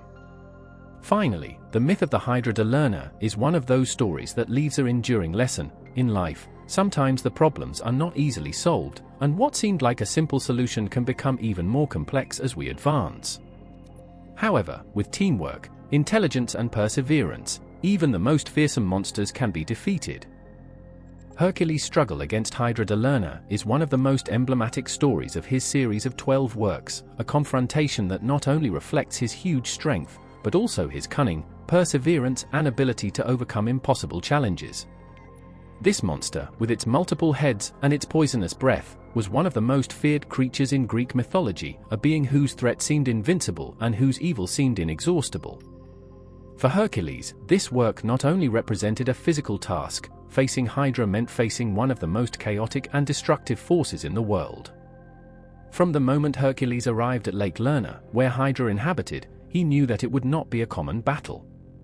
Lerna's dark and humid landscape, with its deep and mysterious waters, already indicated that something beyond the physical would happen.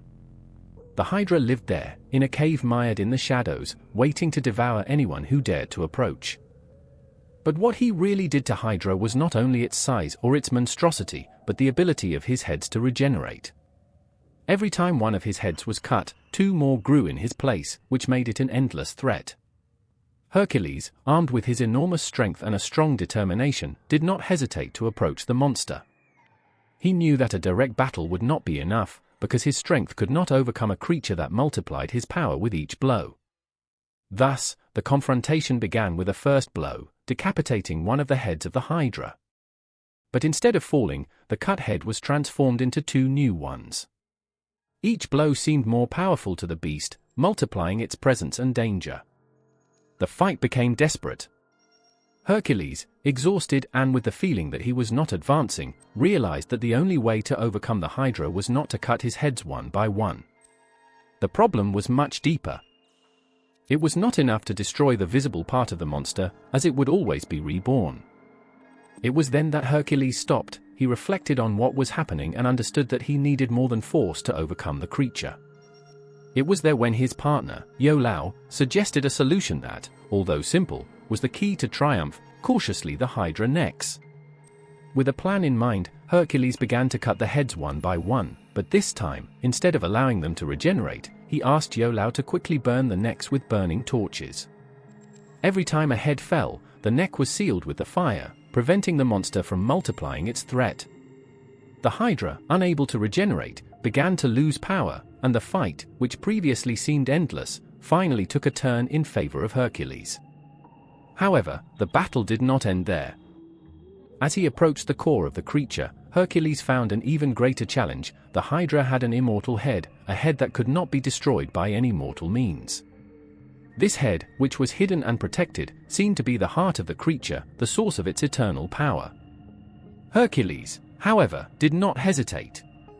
With an accurate blow, he cut his immortal head, but instead of allowing his poison to spill throughout the ground, he buried it under a large rock, making sure that he could never threaten humans again. The victory over the Hydra de Lerna was one of the most complex of the 12 works of Hercules, not only because of the physical difficulty of the confrontation, but because of the need to use the mind to overcome an enemy whose nature was almost invincible. This battle showed a facet of Hercules that often goes unnoticed: its tactical intelligence.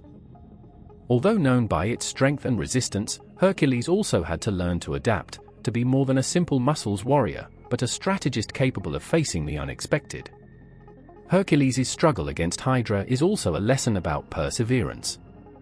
Although the hero was being defeated at the beginning, and it seemed that each blow only made the monster grow, he never lost hope or his determination.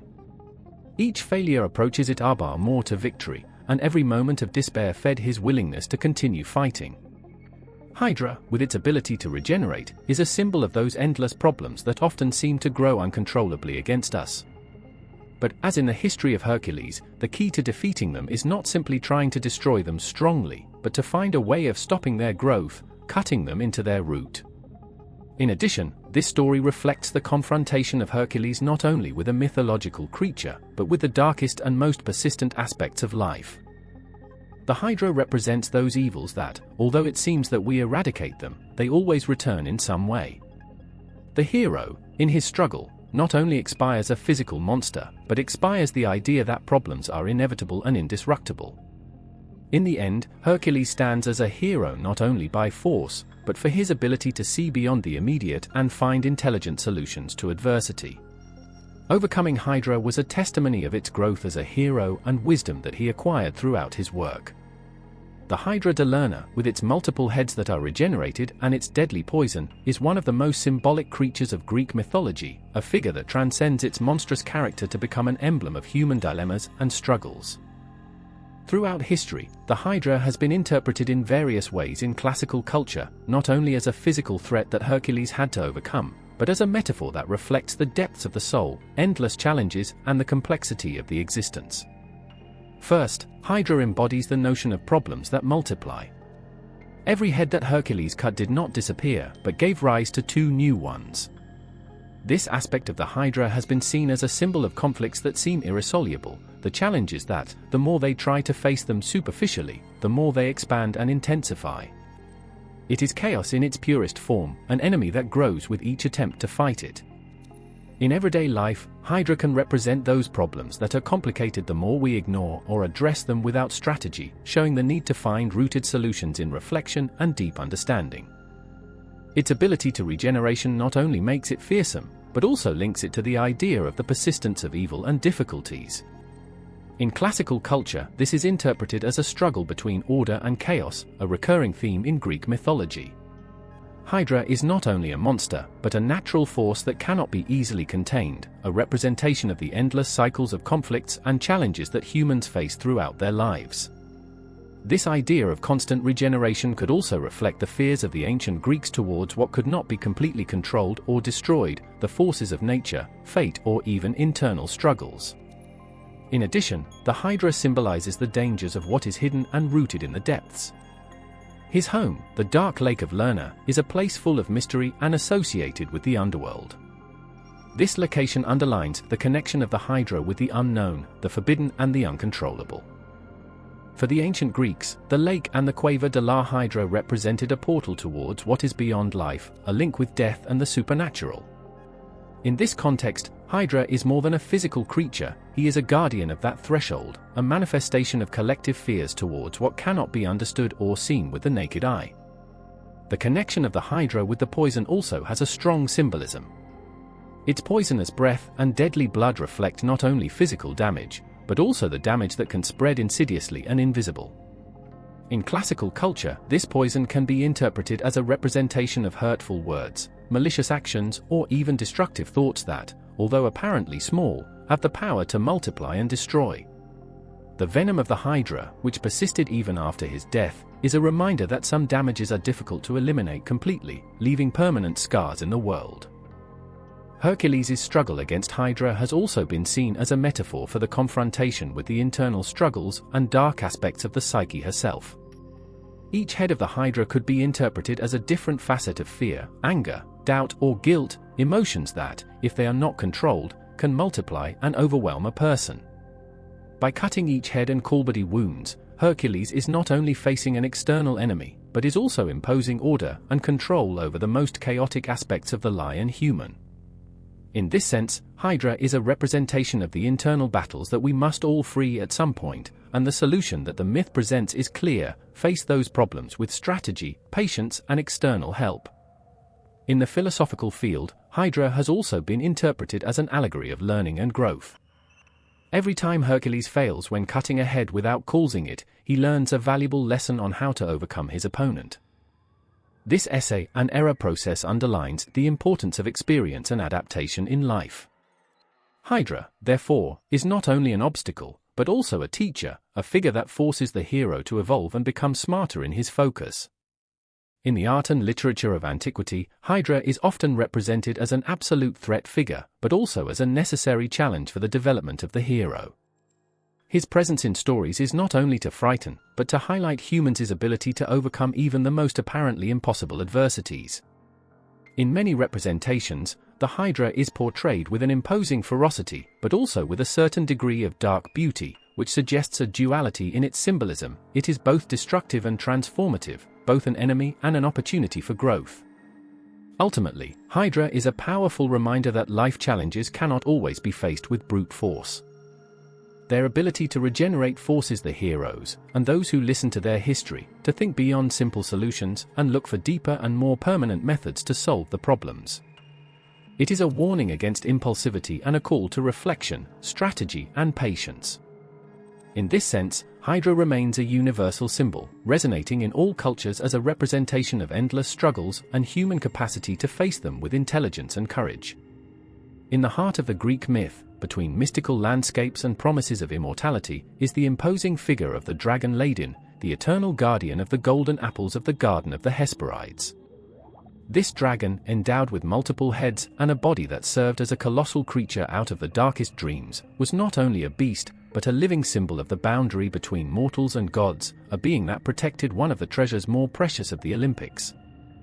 The Garden of the Hesperides, where thieves exercised his eternal vigilance, was a hidden paradise, a heavenly corner on the earth that housed the trees that golden apples gave, gifts from the goddess Gaia to Hera at her wedding with Zeus. These apples were not simple fruits, they contained the power to grant immortality, making them an object of insatiable desire for gods and men. But what he did to the garden even more enigmatic was not only its location, always wrapped in mystery and fog, but the presence of the thieves, whose purpose was not simply to protect apples, but be the witness of the ambition and courage of those who they will dare to approach. Ladin, with his body covered with glowing scales and his innumerable heads that rose like a snake forest, was a creature of legend. Each head could speak, shout, or spit a poison that paralyzed the soul, and his eyes shone like burning coals, capable of infusing terror in the heart of the brave heroes. This dragon did not need to sleep, and its surveillance was constant, a perfect guardian for a divine treasure. Hera, who had placed the dragon there, fully trusted her ability to keep golden apples safe, because he did not know tiredness or compassion. But as in so many stories of Greek mythology, the history of the thief is also interwoven with that of a hero who decided to challenge the impossible, Hercules. In his 11th work, as part of the 12 taxes by King Eurystio, Hercules received the task of stealing the golden apples of the Hesperides' garden. To achieve this, I had to overcome not only the hidden location of the garden, but also the imposing presence of the thieves, an enemy that few would even dare to look. When Hercules arrived at the garden, after crossing endless tests and dangers, he found thieves curled around the tree that supported golden apples. The creature was even more scary than the stories described, with their multiple heads moving in all directions, each watching a different angle, making sure that no intruder could approach without being detected. But Hercules was not a common intruder. He was the son of Zeus, and his fame as a hero already preceded him. In some versions of the myth, Hercules opts for brute force, shooting an accurate arrow, bathed in the venom of the Hydra, directly to sea ears and Aladdin. The arrow crosses the dragon's scales and abated with a deafening roar that resonates throughout the garden. In other versions, Hercules uses its cunning, letting Atlas, the titan that holds the sky, who takes apples while he holds the sky temporarily. Whatever the version, the result is the same: Thief, the eternal guardian, is defeated or mocked, and golden apples are removed from the garden. But the death of the thieves, far from being a simple ending, is loaded with symbolism. Its fall is not only a victory for Hercules, but a reminder of the limits of the divine and the human. Aladdin, as a guardian, represented the order imposed by the gods, a limit that no mortal should cross. His defeat, however, shows human ambition and ingenuity, that ability to face even the most impossible and claim what seemed to be out of reach. In classical art and culture, Thief often appears as an imposing and terrifying figure, a creature that represents both unwavering power and the sacrifice necessary to obtain what is desired. His image, with his innumerable heads and his body that seems to spread to infinity, is found in vessels, fresh and sculptures, always as a key figure in the history of Hercules. But there is also a melancholy associated with thieves. Despite his monstrosity, his role as guardian makes him a protector, a being whose existence was dedicated to a clear and eternal purpose. His death, then, not only marks a victory for Hercules, but also a loss, the disappearance of a guardian whose only mission was to maintain the balance between the human and divine world. Even after his death, he was not forgotten. Hera, in a gesture of honor or perhaps of sadness, placed the dragon in the sky as the constellation of Draco, where he would remain vigilant for all eternity. There, in the firmament, Thebes remains curled, a brilliant and eternal reminder of the stories that shaped the ancient world, of the heroes who dared to challenge the impossible and of the guardians who sacrificed everything to protect the mysteries of the gods. Hercules' 11th work was not like the previous ones. This time not only had to face a fearsome creature or perform a superhuman feat of force. Now, his task would lead him to cross the limits of the known world, to challenge the designs of the gods and, finally, to measure themselves against the guardian of an immortal treasure, the golden apples of the Garden of the Hesperides. This work was not just a mission, it was a proof of ingenuity, resistance and cunning of the hero, which would be recorded forever in the legends. Eurystio, the king who had imposed the works to Hercules, ordered him to bring these mythical apples, knowing that they were protected by a force that even the gods respected. Golden apples were not ordinary fruits. They were a gift from the Gea goddess to Hera, a symbol of immortality and perfection, which grew in a sacred tree in the Hesperides' garden. This place, wrapped in mystery, was guarded by the daughters of Atlas, the nymphs of the sunset, and by the fearsome dragon Aladdin, a creature of multiple heads that never slept. Without a map or a precise indication of where the garden was, Hercules began his search facing a larger challenge than brute force, uncertainty. The hero roamed for months, perhaps years, for distant lands, asking sages, facing dangers, and solving riddles. It is said that he arrived in Libya, where he beat the giant heel, and that he even crossed the mountains that we now know as the Pyrenees. His determination was unwavering, but time and distance began to weigh. On his way, Hercules found Nereo, the old god of the sea, known for his wisdom and his ability to change form. Hercules captured him with cunning and strength, holding it firmly while Nereo tried to escape, transforming into various animals and elements. Finally, the god, resigned, revealed the location of the Hesperides' garden, a place beyond what mortals could reach, in the confines of the world. When Hercules arrived at the garden, he faced the dilemma of how to obtain golden apples without unleashing the anger of the gods.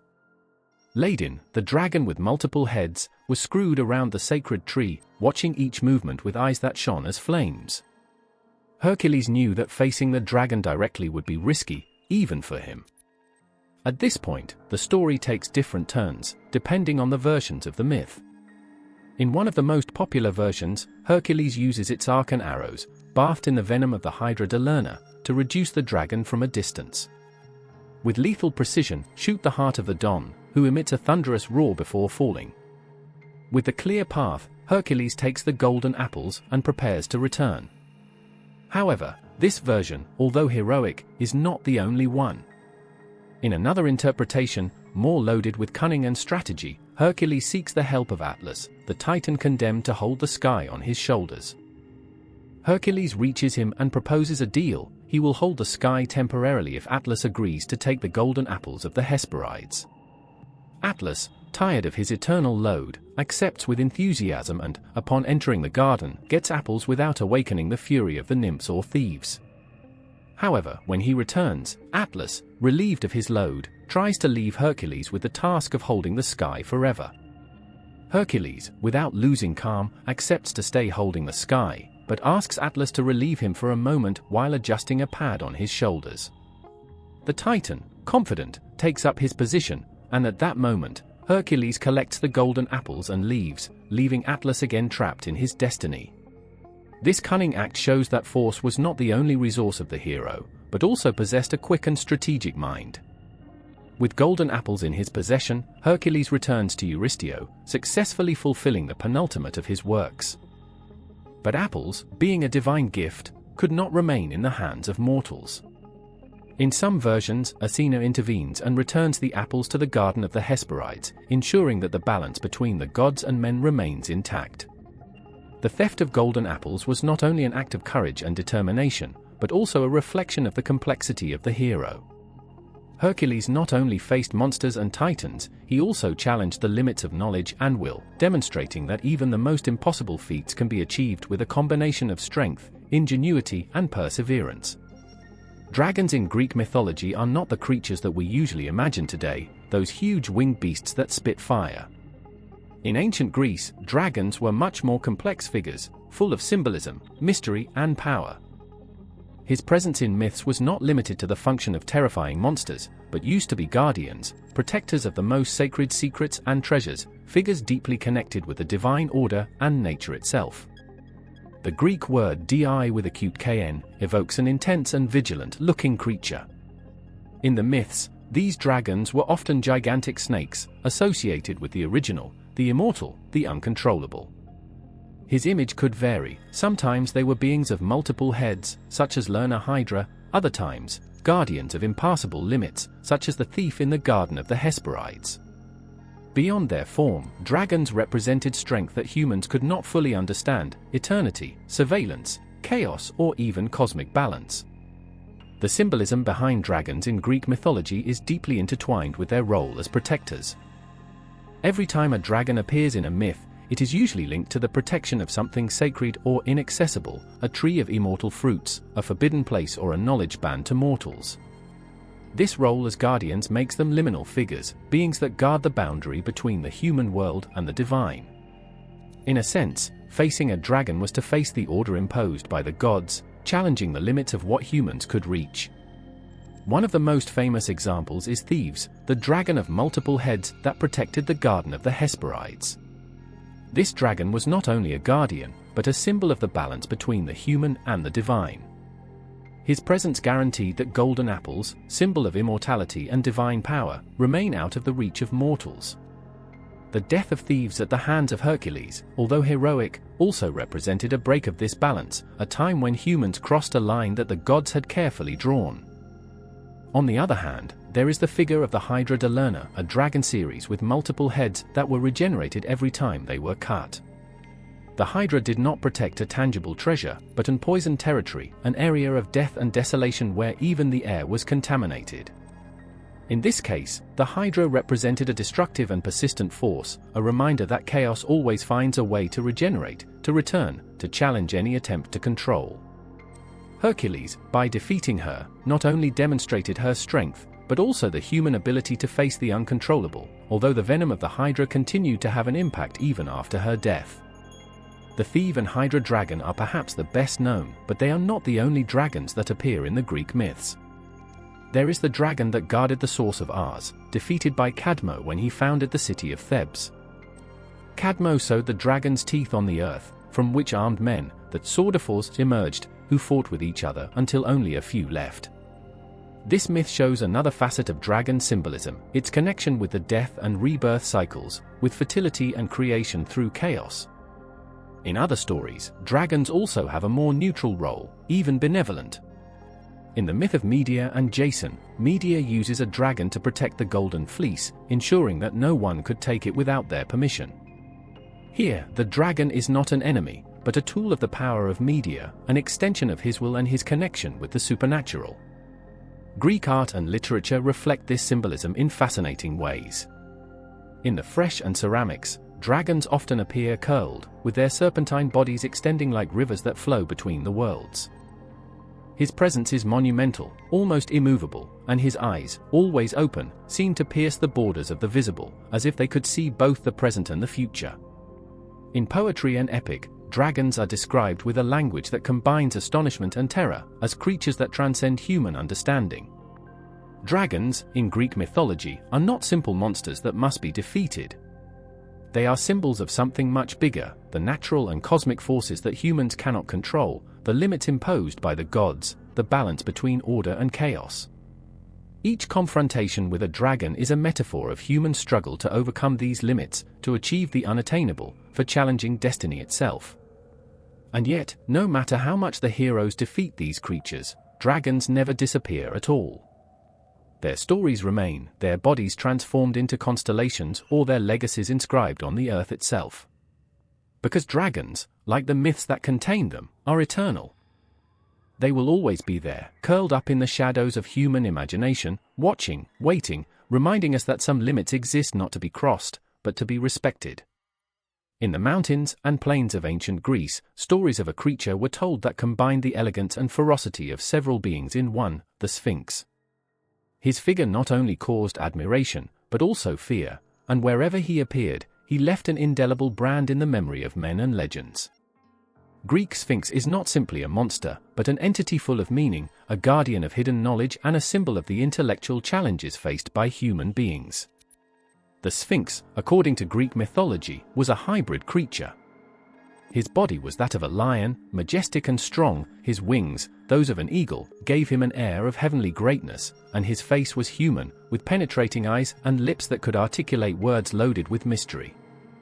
Some stories even attributed a snake tail, symbol of the enigmatic and dangerous. This being, which gathered characteristics of powerful animals and human intellect, was a reminder that both strength and wisdom could be mortal weapons. The origin of the Sphinx is linked to the lineage of more fearsome monsters of Greek mythology. She was the daughter of Typhoon and Echidna, two primordial figures known for engendering the most scary creatures, such as Cerbero, La Hydra de Lerna and Chimera. His same ancestry conferred an almost divine character, a presence that went beyond the earthly. However, unlike his brothers, whose role focused on brute force and destruction, the Sphinx represented a threat of a different type, the intellectual challenge, the test of the mind. The most famous myth of the Sphinx is linked to the city of Thebes, which lived under the yoke of this creature for a long time. According to legends, the Sphinx settled on the outskirts of the city, at the top of a rock, from where it watched the travelers who were trying to enter Thebes. Each of them posed an enigma, a riddle that, if not resolved, meant immediate death. His claws were as lethal as his gaze, and his wings allowed him to hunt with implacable precision. The enigma proposed by the Sphinx was apparently simple, but locked in his words an abyss of meaning: what to be walking in the morning with 4 legs, in the afternoon with 2, and at night with 3? This riddle, loaded with symbolism, tested the traveler's ability to reflect on human nature. And, as many discovered too late, the price of error was their life. The Sphinx showed no mercy. Those who did not respond correctly were de-everated, making it a figure of horror and hopelessness for the Thebanos. However, the Sphinx was not a cruel being for the simple fact of being. In Greek mythology, monsters often do not act by evil, but as agents of the gods, who seek to impose evidence on humans. The presence of the Sphinx in Thebes can be interpreted as a challenge imposed by the god so that the city will demonstrate its value, its ingenuity, and its ability to overcome the obstacles that life presented to them. In this sense, the Sphinx was not only a threat, but also an opportunity for growth and redemption. The story of the Sphinx reaches its climax with the arrival of Oedipus, the man destined to face his riddle. The response offered by Oedipus, the man, which Gautier in his childhood, walks upright in his adulthood and uses a cane in his old age, not only revealed the mystery of the riddle, but also stripped the Sphinx of his power. According to the myth, hearing the correct answer, the Sphinx, defeated and humiliated, threw himself into a vacuum from his rock, ending his horror reign. However, his death did not mark the end of his legacy. His figure, his riddle, and history were recorded in the collective memory, becoming an eternal symbol of the challenges that humans face in their search for truth. The symbolism of Greek Sphinx is deep and multifaceted. On the one hand, it represents knowledge and enigma, the ability to question and be questioned. But it also embodies the fear of the unknown, the threat that arises when we face what we do not understand. In a sense, Sphinx is not only a monster, but a reflection of the human mind, with all its strengths and weaknesses. Over the centuries, the figure of the Sphinx has been reinterpreted in art and literature. In Greek ceramics, its image appears as a majestic being, with unfolded wings and a serene but disturbing expression. In the literature, its riddle has been explored as a symbol of the human condition, a reminder that, like Thebes travelers, we all face evidence that challenges our mind and spirit. Although the Sphinx is a creature of Greek mythology, its influence extends far beyond the borders of this culture. In Egypt, the Sphinx also have an important role, although with a different symbolism, more associated with protection and royalty. This connection between cultures shows how the figure of the Sphinx, with its mixture of strength and mystery, has captured the human imagination for millennia. Greek Sphinx remains one of the most fascinating figures of mythology. Its history is not only a story of horror or challenge, but an exploration of what it means to be human, of the limits of our knowledge and the courage necessary to face them. And although his voice no longer resonates from the rocks of Thebes, his enigma still persecutes us, reminding us that, deep down, we are all travelers looking for answers. The history of Oedipus and the Sphinx is one of the most disturbing and deep episodes of Greek mythology, a story that mixes destiny, intelligence, and weight of human decisions.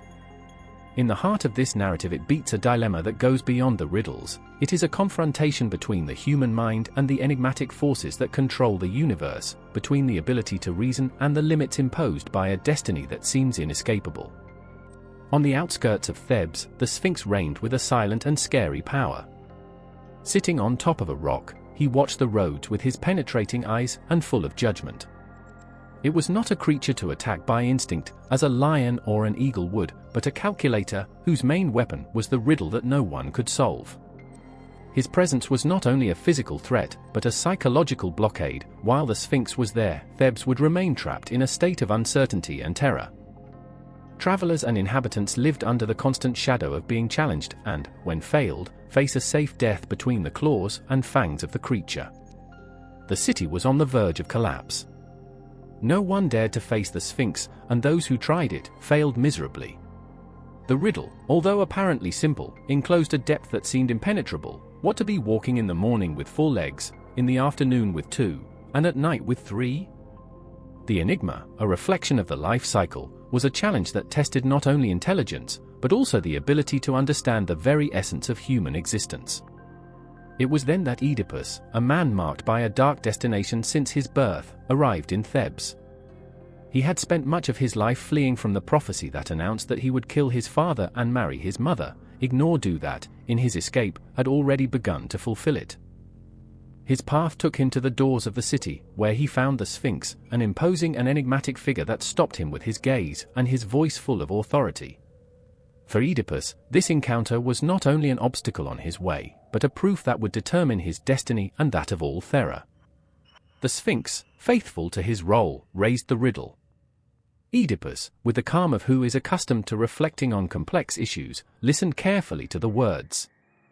While others had fallen into despair when listening to the enigma, Oedipus remained serene. Analyzed each word, each possible interpretation, until the answer arose in his mind with the clarity of a dawn. Looking at the Sphinx, he pronounced his answer, "Man." He explained that in the morning of his life, childhood, the man crawls with 4 legs, in the afternoon, adulthood, walks up on 2, and at night, old age, uses a cane like a 3rd leg. At that moment, the power of the Sphinx broke. Defeated by the intelligence of Oedipus, the creature issued a cry that resonated in the hills, a sound that mixed fury, humiliation, and perhaps a touch of relief. According to the myth, the Sphinx, unable to endure his defeat, threw himself into the void from the rock where he had reigned for so long. His fall marked the end of his horror reign and the beginning of a new era for Thebes. The victory of Oedipus was held as a heroic act. Thebes of Thebes received him with joy, grateful for having released them from the oppression of the Sphinx.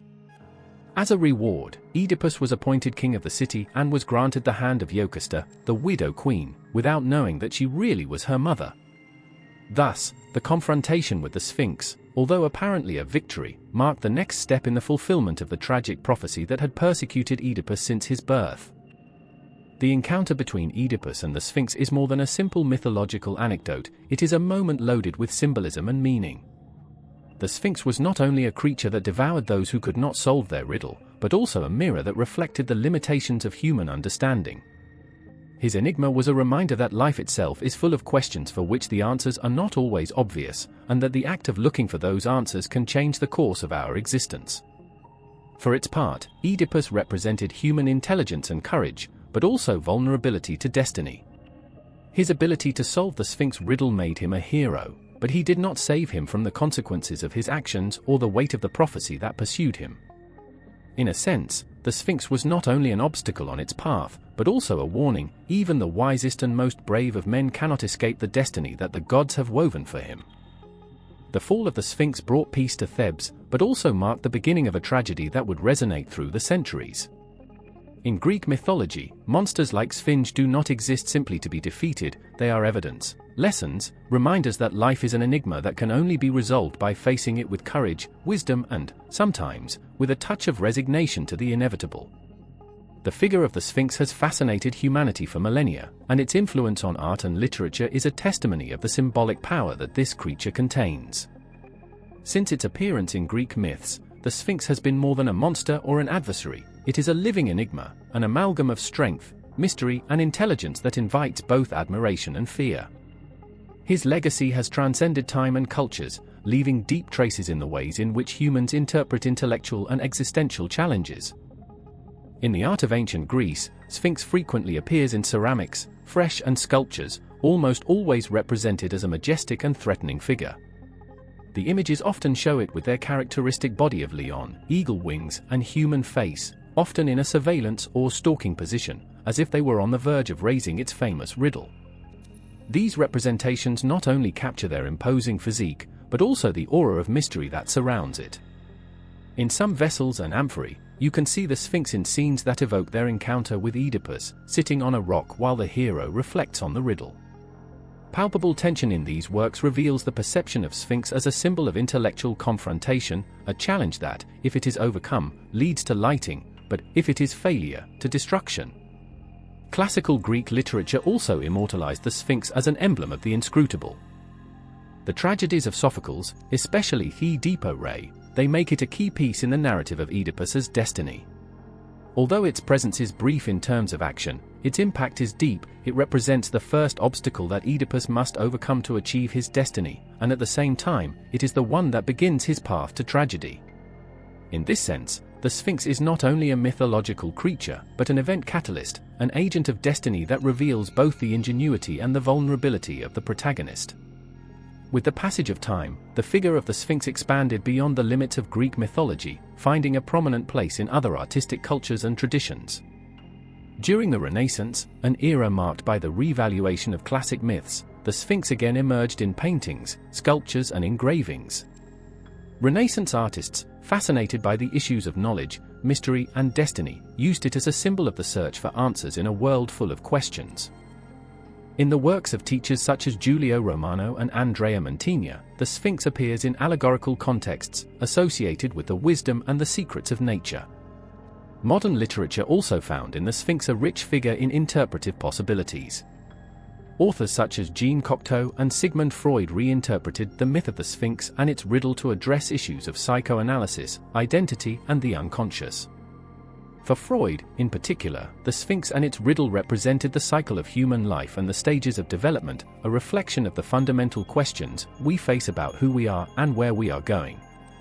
This psychoanalytic approach revitalized interest in Sphinx, placing it in the center of debates on the nature of knowledge and introspection.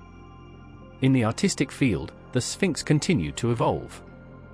The sculptures of the 19th and early 20th centuries, especially in the context of symbolism, represented it as an enigmatic figure, loaded with sensuality and mystery. In these works, the Sphinx was no longer only a guardian of knowledge or an intellectual adversary, but also a symbol of the hidden and often dangerous forces of human desire.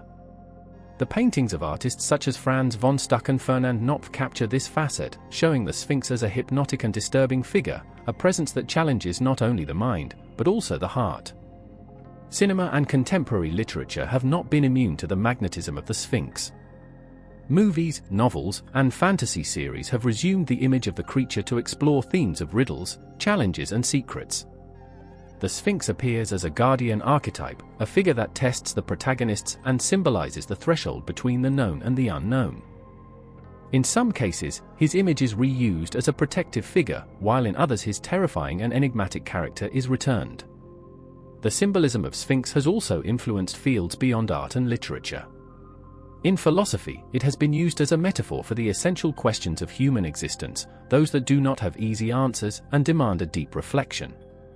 In psychology, it remains a symbol of the unconscious, of the mysteries that we keep within ourselves and that, such as the Sphinx riddle, can only be resolved with effort and self-knowledge. Over the centuries, the figure of the Sphinx has proven to be as immortal as the myths that created it. His presence in art and literature not only keeps his history alive, but also reminds us of the importance of facing the challenges with courage and wisdom. Although time has passed and cultures have changed, the Sphinx continues to observe us from its metaphorical rock, asking us questions that still resonate in our minds. The answer to those questions, such as Oedipus, not only defines our destiny, but also who we are in the depths of our being. Pegasus, the majestic winged horse, is one of the most fascinating and poetic creatures of Greek mythology. His image, with his perfect horse body and white feathers that seem carved by the same gods, evokes freedom, power, and mystery. But Pegasus is not just a beauty figure, its origin and history are impregnated with drama and a deep connection with the divine and the tragic. The birth of Pegasus is as extraordinary as its very existence. According to the myth, this creature arose from the blood of Medusa when he was beheaded by the hero Perseus. Medusa, one of the Gorgons, had been cursed by the goddess Athena and transformed into a monster with hair snakes and a look that turned men into stone. However, in its monstrous form, Medusa remained a creature linked to creation and the supernatural. When Perseo, armed with the polishing shield of Athena and Hermes' sword, managed to cut his head, something unexpected occurred. From the blood that sprouted from his neck, two wonderful beings arose, Pegasus and Chrysaor, his brother. Pegaso, with his wings deployed, ascended to heaven, as if from his birth he was destined for heights. Pegasus is, therefore, a creature born of the tragedy, but that embodies the idea of transcending suffering to achieve greatness. He is the son of the union between Medusa and Poseidon, which links it with both the earth and the sea, and through its wings, also with the sky. It is a liminal creature which lives between worlds, between the mortal and the divine, between the earthly and the celestial. His appearance was seen as a miracle, a manifestation of how sublime that may arise even in the darkest moments. After his birth, Pegasus did not remain on Earth for a long time. According to the stories, he raised the flight and went to Mount Helicon, home of the Muses, the inspiring goddesses of art, poetry, and music. There, with a blow of their helmets on the ground, he created the source of Hippocrene, whose waters were considered a source of inspiration for poets. This act directly linked to art and creativity, making it an eternal symbol of artistic inspiration and the connection between the divine and the human through creation. But Pegaso was not only an emblem of beauty and poetry, he also played an important role in heroic mythology. He was tamed by the Bellerophonte hero, a mortal destined to face the Chimera, a monstrous creature that terrified the regions of Asia Minor. Bellerophonte, thanks to Athena's help, managed to ride Pegasus, an achievement that in itself symbolized the union of intelligence, courage, and divine favor. Together, Pegaso and Bellerophon faced the Chimera from the heavens, demonstrating that even the most fearsome creatures could be defeated with ingenuity and boldness. This episode made Pegasus a symbol of the infinite possibilities that open when man and divine work in harmony. However, the relationship between Bellerophon and Pegaso also has a tragic turn.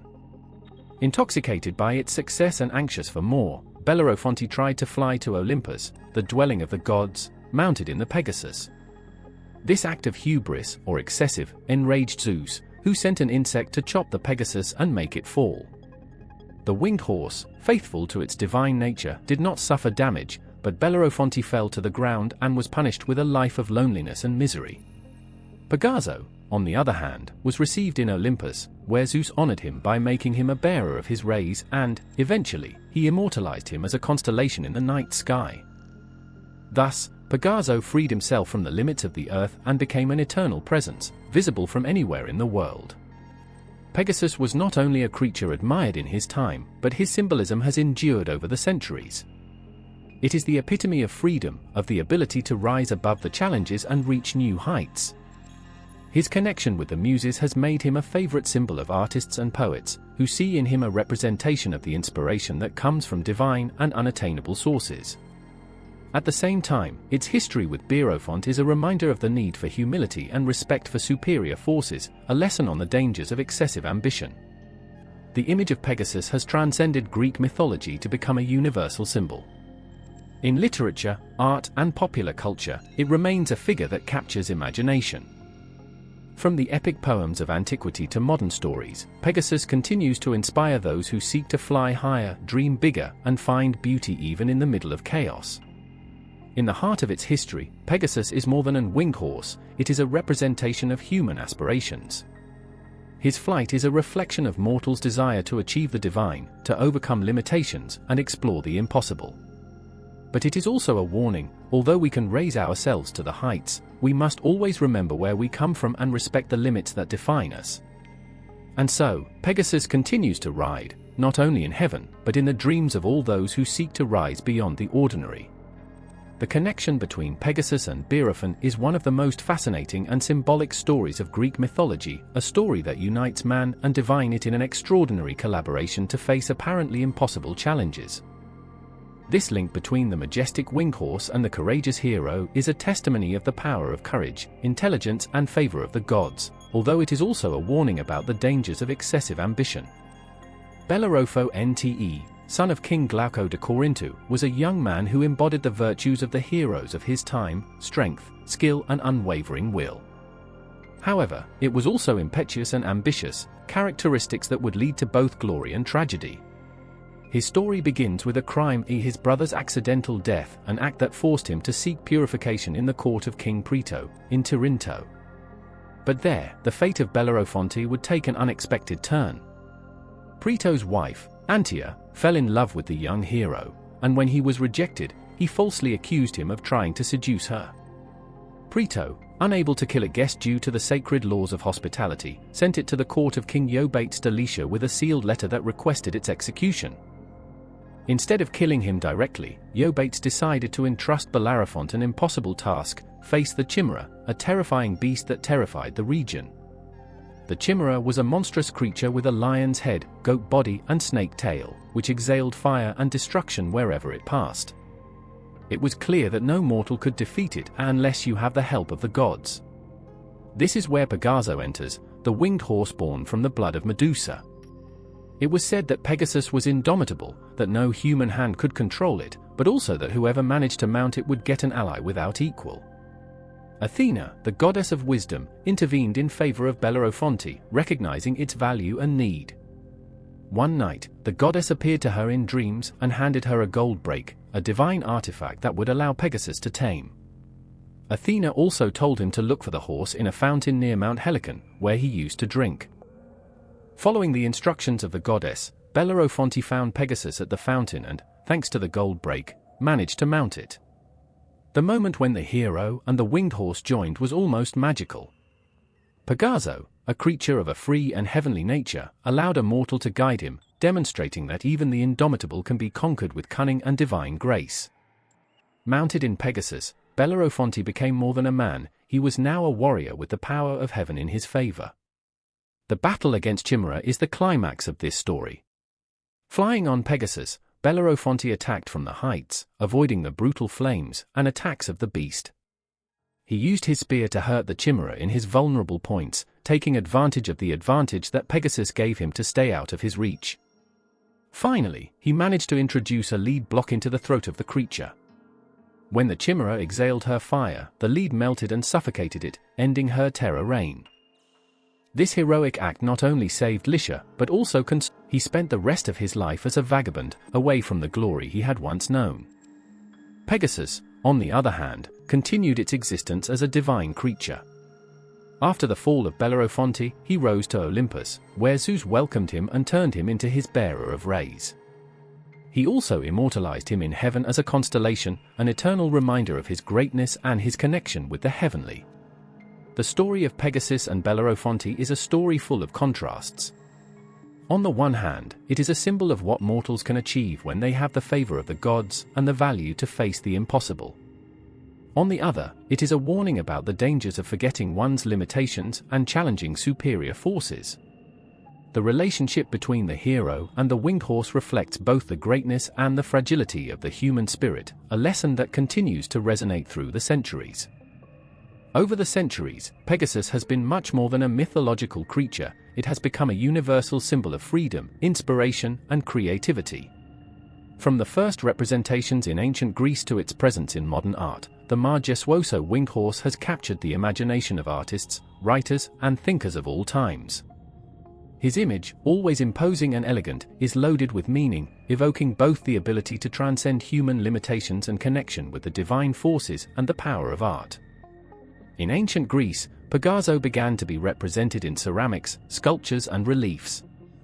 The first images of the winged horse showed him as an ethereal and powerful being, often associated with the heroes and the gods. In the reliefs of temples and sarcophagus, Pegaso appears next to Athena, Bellerophon, or even Zeus, always in a context that reinforces its connection with the heavenly.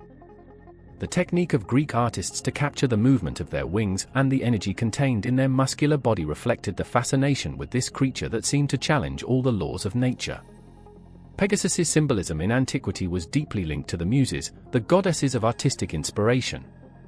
According to the myth, it was Pegaso who, hitting the Helicon mountain, made the source of Hippocrene sprouted, whose waters had the power to inspire poets and artists. Therefore, Pegaso became an emblem of poetry and artistic creation.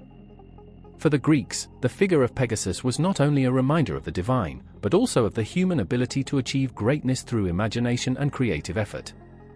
In the Roman era, Pegaso maintained its symbolic relevance.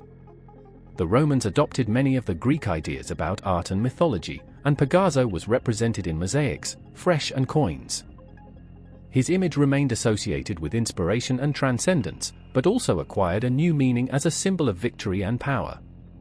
Like the imperial eagles, Pegaso represented the connection between the emperor and the gods, a figure that evoked both the earthly and the celestial. With the passage of time, Pegasus survived the fall of the classical world and found a place in medieval culture. In this new era, his image was reinterpreted through the lens of Christianity. Although many of the mythological creatures were demonized or forgotten, Pegasus retained their positive character. In enlightened and tapestry manuscripts, it was represented as a symbol of purity and spiritual ascent. His wings, which raised him above the ground, were seen as an emblem of faith that leads to the soul beyond earthly concerns. In the Renaissance, Pegasus resurfaced with a renewed force thanks to interest in classical art and literature. The artists of this period, fascinated by the ideals of beauty and proportion, portrayed him in paintings, sculptures, and engravings, highlighting his majesty and grace. The source of Hippocrene became a recurring theme in Renaissance poetry, and Pegasus was celebrated as a symbol of the creative imagination that feeds art and literature. In this context, the winged horse not only represented freedom, but also the unlimited potential of the human spirit to create and dream. In the later centuries, Pegaso continued to appear in art and literature, adapting to the values and concerns of each era. During Romanticism, his image acquired a more melancholic and sublime tone. The Romantic poets and painters saw him as a symbol of the struggle between the desire to transcend and the limitations imposed by reality. Pegaso became the emblem of the artist who seeks to achieve the unattainable, a figure that evokes both the greatness and the tragedy of the human condition. In contemporary art, Pegaso remains a source of inspiration.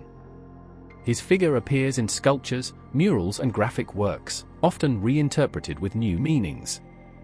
For many artists, Pegasus represents creative freedom, the ability to break barriers and fly beyond the conventional. Its wings symbolize the impulse of innovation, the desire to explore new ideas and to rise above the limitations imposed by society. In the literary field, Pegaso has also maintained its relevance. His image has been used by poets and writers to evoke the connection between imagination and divine. The figure of Pegasus, both literal and metaphorical, appears in innumerable works as a reminder of the transforming power of art and creativity. Beyond art and literature, Pegaso has left an indelible mark on popular culture. His figure has been used in emblems, logos, and brands, often to transmit ideas of excellence, speed, and elegance.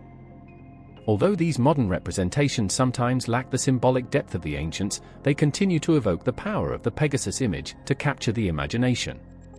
In the core of all this, Pegasus's symbolism remains immutable. It is a figure that transcends the barriers of time and space, a creature that represents the ability of human beings to dream, create, and aspire to something bigger. Its flight is not only a physical act, but a metaphor for the freedom of the spirit and the search for the sublime.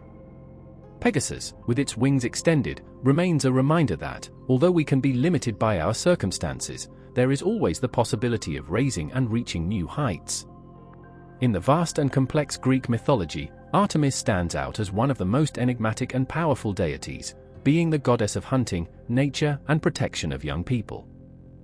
His cult was deeply intertwined with the daily life of the Greeks, especially in rural regions and cities where hunting and agriculture were essential. The animal creatures that surrounded it were not only symbols of their dominance over nature, but also represented its various aspects, from protection to fierce independence. The gallows of Artemis is a fascinating example of this connection between animals and gods in Greek mythology. This bird, which often appears in the artistic representations of the goddess or in stories related to her cult, is not just a simple creature that walks through the fields or sings at dawn. The rooster becomes a symbol of surveillance and the connection between the human and divine world, a messenger who carries with him the power of the goddess. Artemisa, as daughter of Zeus and Leto, was a figure that represented purity, hunting, and the wild world. In many of the artistic representations of the goddess, it is shown it surrounded by animals, either in the act of hunting with its arch or accompanied by deer, wolves, bears, and, of course, roosters. These animals were not mere companions of the goddess, each had its own meaning and symbolism in the context of their cult. The rooster, especially in his role within the cult of Artemis, was a symbol of perpetual surveillance. In many ancient cultures, the rooster was associated with dawn, awakening, and renewal. His song announced the arrival of a new day, something that the Greeks related to the order and the natural cycle of life. In this sense, the gallows de Artemisa was not only a messenger who announced the passage of time, but also a creature that, like the goddess itself, represented the eternal vigilance about forests and living beings. Artemisa was a protective goddess, especially of young women and children. The rooster, as a symbol of surveillance, was also linked to his role as a guardian. It was common for Artemisa priestesses in their temples to wear roosters with them, since they believed that the song of these animals protected them from the dangers and kept them alert to the divine forces. The rooster, like Artemisa, was constantly alerting, monitoring, and protecting the natural and human kingdom.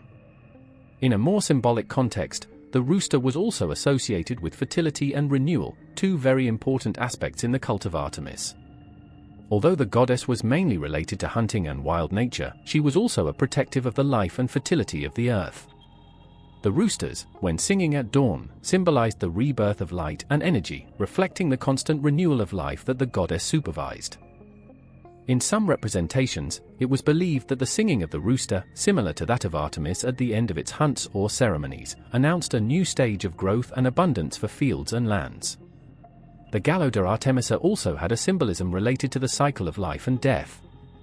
In some legends, the roosters were considered guardians of the doors between the world of the living and that of the dead. In the same way that Artemis took care of young people and animals in their domains, the rooster monitored the threshold between the two worlds. This link between the rooster and the goddess was reflected in the offerings that the Greeks made to Artemis, in which roosters were often sacrificed in purification and protection rituals. The cult of Artemis was full of rituals dedicated to the goddess, and in many of them the rooster played a crucial role. In ancient times, the roosters were sacrificed in honor of Artemis, not only as a form of tribute, but also to symbolize the constant struggle between life and death, light and darkness, hunting and protection. These rituals served as a way to maintain the natural balance and ask for the goddess's blessing for the well-being of the community. Through the history of Artemis cult, the rooster has continued to be a recurring figure, a messenger between the divine and the human. Although today the gallows de Artemis does not occupy a prominent place in Greek mythology like other creatures, its symbology is still alive in collective memory.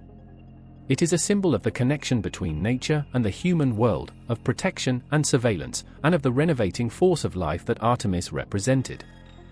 In his song, the rooster not only announced the dawn, but also called humanity to remember the relationship he shared with the gods and the eternal cycle of life.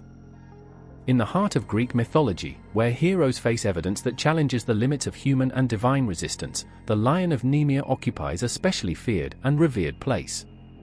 This creature, invulnerable to any weapon, represents one of the greatest obstacles that Hercules had to overcome in the context of the 12 works imposed by King Eurystheus.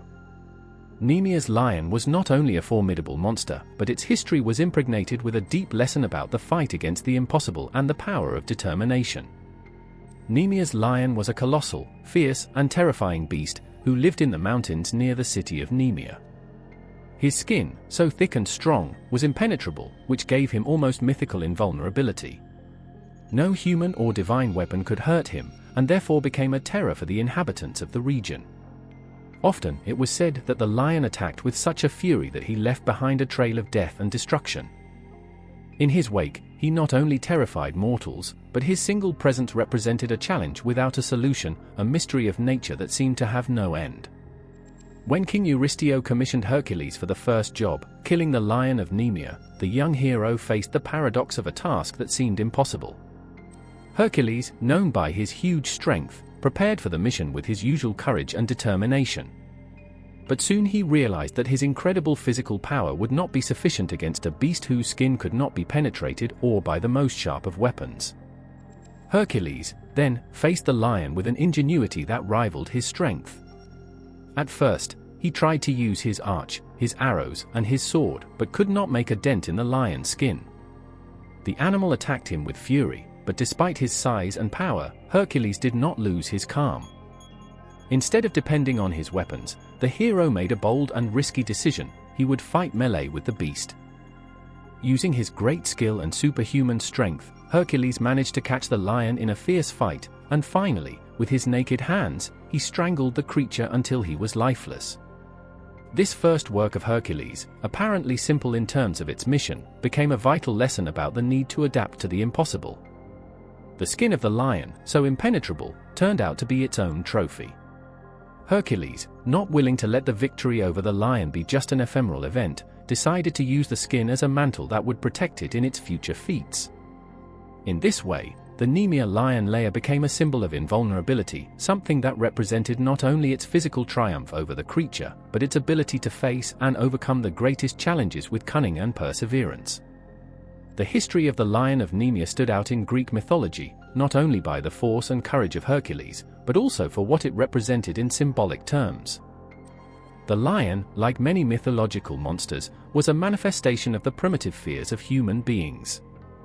It wasn't just an animal, it was a representation of the uncontrollable, of the forces of nature that could not be easily subjected.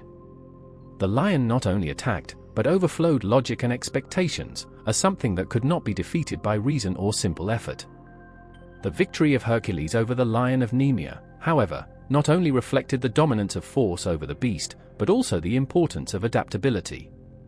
Hercules, who did not give up what seemed to be an insurmountable obstacle, understood that true strength does not lie only in the ability to destroy, but in the ability to adapt and overcome the difficulties in unexpected ways. Like heroes and people who face challenges in everyday life, Hercules had to use not only their strength, but also their mind and creativity to achieve what seemed impossible. The Lion of Nemea left a deep mark on Greek mythology, not only for being one of the first great evidence of Hercules, but for its symbolism. It represented the conflict between man and nature, between human vulnerability and forces that escape our control. In addition, the layer that Hercules took from the lion, with his supernatural resistance, became a badge of power and protection, a reminder that even the most invulnerable can be conquered, and that the true by force comes from a combination of courage, perseverance and, above all, ingenuity.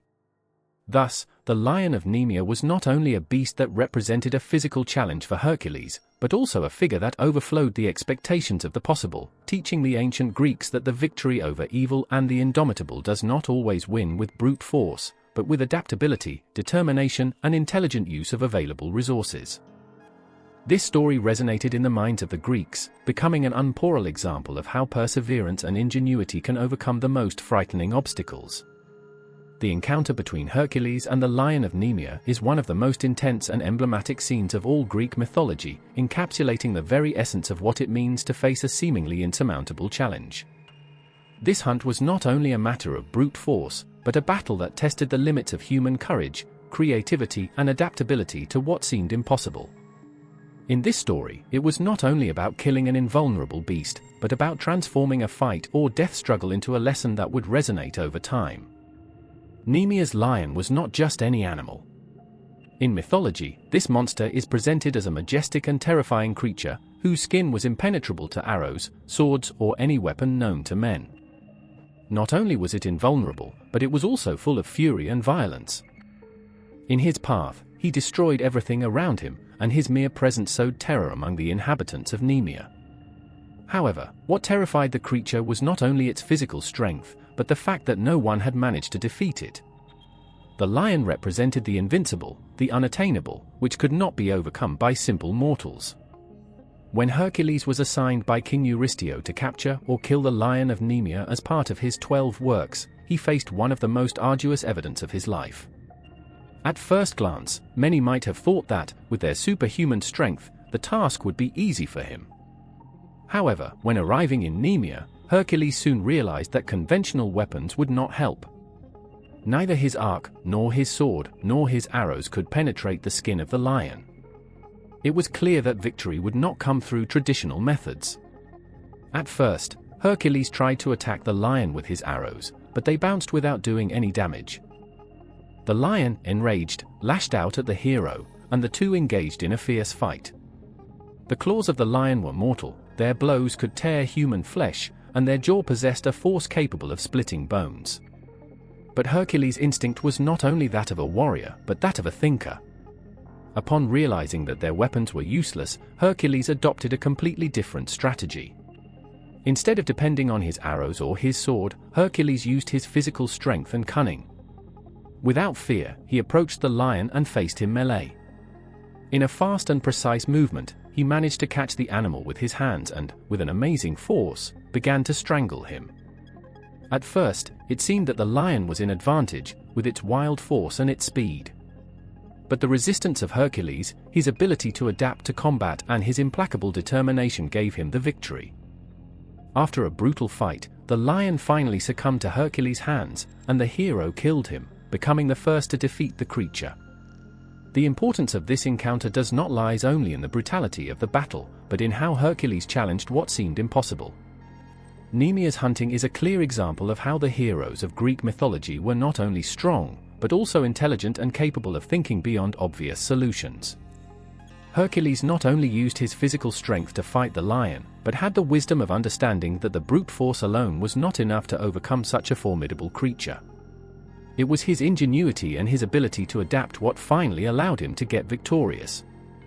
On a more symbolic level, this encounter reflects the internal struggles that every human being faces throughout his life. We all have lions to face, apparently insurmountable problems, fears that paralyze us, obstacles that seem invulnerable. The Lion of Nemea represents those forces, so powerful and terrifying, that they challenge us and make us feel small before them. But as Hercules, we must learn to think beyond the obvious, to find new ways of addressing our problems and fighting with everything we have, even when the probabilities seem to be against us. In addition, this work by Hercules introduced a recurring theme in Greek myths, the idea that the largest battles do not always they gain strongly, but with cunning, patience and perseverance. In the case of the Lion of Nemea, Hercules not only beat a mythological creature, but also showed that the value and victory do not always follow the traditional rules. The Greek heroes, like human beings, face forces that challenge everything we know, but what really defines them is the ability to reinvent themselves, adapt and fight with everything they have, regardless of how impossible battle. Nemea's hunting became one of the first great victories of Hercules, and his invulnerable skin became one of the most iconic trophies of mythology. When using it as a lair, Hercules not only symbolized his victory, but also carried with him a constant reminder that the force is not always enough, and that sometimes, the most effective solutions require a more ingenious and calculated approach. The lesson that this encounter left is clear: the invulnerable can be defeated, not only with power, but also with mind and heart. The lion, throughout Greek mythology, has been much more than a simple wild creature. It is a complex symbol that encapsulates various virtues: power, royalty, and the uncontrollable nature of chaos. In ancient Greece, the lion represented a series of deep concepts that not only reflected the fear and fascination that humanity felt towards this animal, but also its link with the gods and the mythical heroes. His figure was impregnated with a duality between the brutal and the noble, the wild and the divine, which made him a powerful emblem of struggle, protection, and absolute power. The Lion of Nemea, the monster that Hercules must overcome in one of his works, is one of the most prominent representations of this animal in Greek mythology. This event, being part of the 12 works of the hero, illustrates how the confrontation with the beast represents the victory over what seems invincible, a victory that is only achieved through perseverance, ingenuity, and strength. The fact that Hercules kill the lion and then use his skin as a lair symbolizes the transformation of the chaotic in the controlled, of the indomitable in the dominated.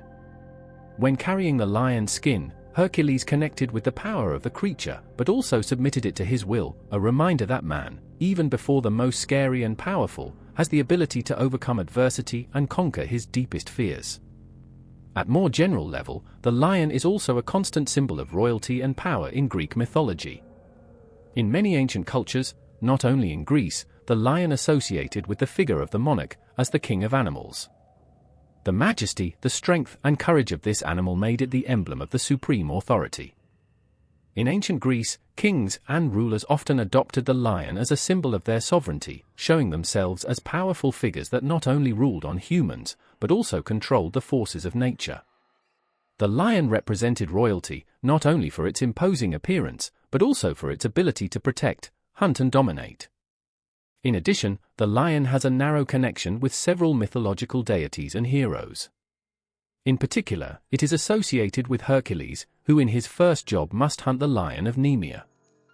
This lion not only represents a physical challenge, but also the confrontation between the hero and the nature itself, between the human and the divine. In this context, the lion becomes a symbol of the eternal cycle of struggle and conquest, a reminder that power and nobility are only reached through overcoming adversities. The lion also has a deep link with the figure of Zeus, the king of the gods. Zeus himself, being considered the maximum ruler of the Greek pantheon, is associated with powerful animals, and the lion is one of the most prominent. In several stories, Zeus is represented as a god who can assume the form of a lion, symbolizing his dominant and feared nature. The relationship between Zeus and the lion highlights the connection between divinity, authority, and unwavering force that characterizes both. The lion also appears as a pro-symbol tection in many artistic representations, as in the reliefs and sculptures of ancient Greece. The lion is present in temples' entries or in guard statues. The lion is shown as a protector, a guardian of the sacred and the divine, someone who is not only able to fight, but also to maintain the security and integrity of what is being protected. This image is reinforced in the representations of heroic figures, such as Hercules, which beat the monsters, but at the same time they must assume the role of defenders of order and humanity. In some myths, the lion also symbolizes the inner struggle of man, the confrontation between animal instincts and human reason. The ferocity of the lion, combined with its status as king of animals, becomes a metaphor of human passions, which can lead to destruction if they are not properly controlled. Thus, the defeat of a lion not only means beating a physical monster, but also the conquest of those primitive aspects of human nature that must be dominated to achieve true greatness. Finally, in some legends, the lion is a symbol of regeneration. In the life and death cycle of many mythological creatures, the lion represents the force of nature, which never disappears completely. Although defeated, the lion remains a symbol that is reborn, like the skin that Hercules uses as a layer, or as the eternal cycle of the hero that must face and overcome each new adversity. In this sense, the lion is not only a challenge or an enemy, but a reminder that the fight never ends, and that royalty and strength are only consolidated through constant overcoming. The lion, therefore, is a multifaceted symbol within Greek mythology. It represents both unwavering strength and power, and the struggle and sacrifice that leads to greatness. His presence in Greek legends, from Hercules' evidence to the representations of the gods and heroes, reveals the importance of facing the forces of nature, adversity, and internal fears themselves. In this sense, the lion is not only a symbol of the feared, but of the conquered and transformed. In ancient Greece, mythological creatures not only inhabited stories and legends, but also had a deep connection with religion and cult of the gods. These beasts, monsters, and fantastic beings not only represented challenges and obstacles to the heroes, but were also considered physical manifestations of the divine and cosmic forces that governed the world. Throughout Greek mythology, mythological creatures played a crucial role, since they not only symbolized aspects of nature, but also had a direct relationship with the gods, acting as guardians, messengers, or even as tools to prove the value of mortals. The relationship between mythological creatures and the gods was marked by a complex intertwined with power and authority. Some of these creatures were sent by the gods as punishments or challenges for heroes and mortals, while others were born from the gods themselves or divine situations. Often, these creatures acted as emissaries of divine power, challenging humans or protecting sacred territories. In many cases, mythological creatures were venerated as symbols of strength, chaos, or uncontrollable nature, and their stories served as lessons about morality, devotion, and respect for the gods. Let us take as an example the case of the sirens, whose organizing songs were so powerful that they attracted the sailors towards their downfall. These creatures, which were partly women and partly birds or fish, represented both the danger and the power of nature. In many stories, the mermaids were sent by the gods to test the heroes, as in the case of Ulysses in the Odyssey. Here, the sirens were not simply monsters, they were a divine force that represented temptation, seduction, and fate, showing as a manifestation of cosmic forces that could guide a man towards glory or destruction. In this sense, their relationship with the gods was direct, since their existence and their power were linked to the divine will, and their presence in myths offered a reflection on human limits and obedience to the designs of the gods. Similarly, creatures such as Minotaur were not simply isolated monsters, but their existence was also intertwined with divine intervention. In the myth of the Minotaur, this creature, half a man and half bull, was begotten by the goddess Aphrodite as a punishment for the arrogance of Pasiphae, the wife of King Minos. Minotaur, therefore, was not only a monstrous creation, but a direct consequence of passions and wishes of the gods. This monster, which inhabited Crete's maze, was both a condemnation and a challenge imposed by the gods to mortals, a physical manifestation of divine violence and instability. Through its existence, the message was transmitted that the acts of the gods have direct repercussions on human life and that even the most terrifying monsters can have their origin in divine desires and decisions. In many myths, mythological creatures were not only feared, but were also revered as divinity symbols. The case of the dragon Ladin, who guarded the golden apples in the garden of the Hesperides, is another example. This dragon, immortal and fearsome, had the task of protecting the sacred treasures granted by the gods. Although it was considered a monster, its function was to preserve something divine. In this context, thieves represented the will of the gods, protecting what was sacred and ensuring that only the bravest heroes, such as Hercules, could access the divine. Here, the dragon was not only a malignant beast, but a creature destined to serve the gods, guaranteeing the cosmic order. In other myths, creatures such as sphinxes were considered guardians of important doors or thresholds, protecting access to sacred or secret territories. The famous Theban Sphinx, which raised a mortal riddle to those who tried to enter the city, symbolized the entrance to the unknown and the divine power to control the destiny. In Greek mythology, the Sphinx was seen as beings that connected the earthly world with the divine, in this case protecting the city of Thebes under the authority of the gods. Although the Sphinx were feared by their cruel nature, their function was to maintain the divine order, ensuring that only those worthy could access the sacred. The veneration of mythological creatures was not always limited to the great beasts. In some local religions, smaller mythological creatures also played an important role as intermediaries between the gods and men. Nymphs, for example, were considered protective of forests, rivers, and mountains, and a divine power over nature was attributed. Although they were not monsters, these creatures were closely associated with deities, and their influence was seen as a manifestation of divinity in the natural world. Through the nymphs, the Greeks understood that the gods were present in all aspects of everyday life, even in the quietest corners of nature. The mythological creatures, in short, played a fundamental role in the Greek religion, not only as symbols of chaos and destruction, but also as representations of the divine forces that ruled the universe. His relationship with the gods was not always servitude. Many times, these creatures had their own will, reflecting the complexity of the Greek gods themselves. Through them, the Greeks understood that divine power was not only absolute control, but a force that could manifest itself in both destructive and protective, which overflowed in both beautiful and terrifying ways. In classical Greece, mythological creatures not only occupied a central place in oral stories, but also became a recurring theme in visual and literary arts.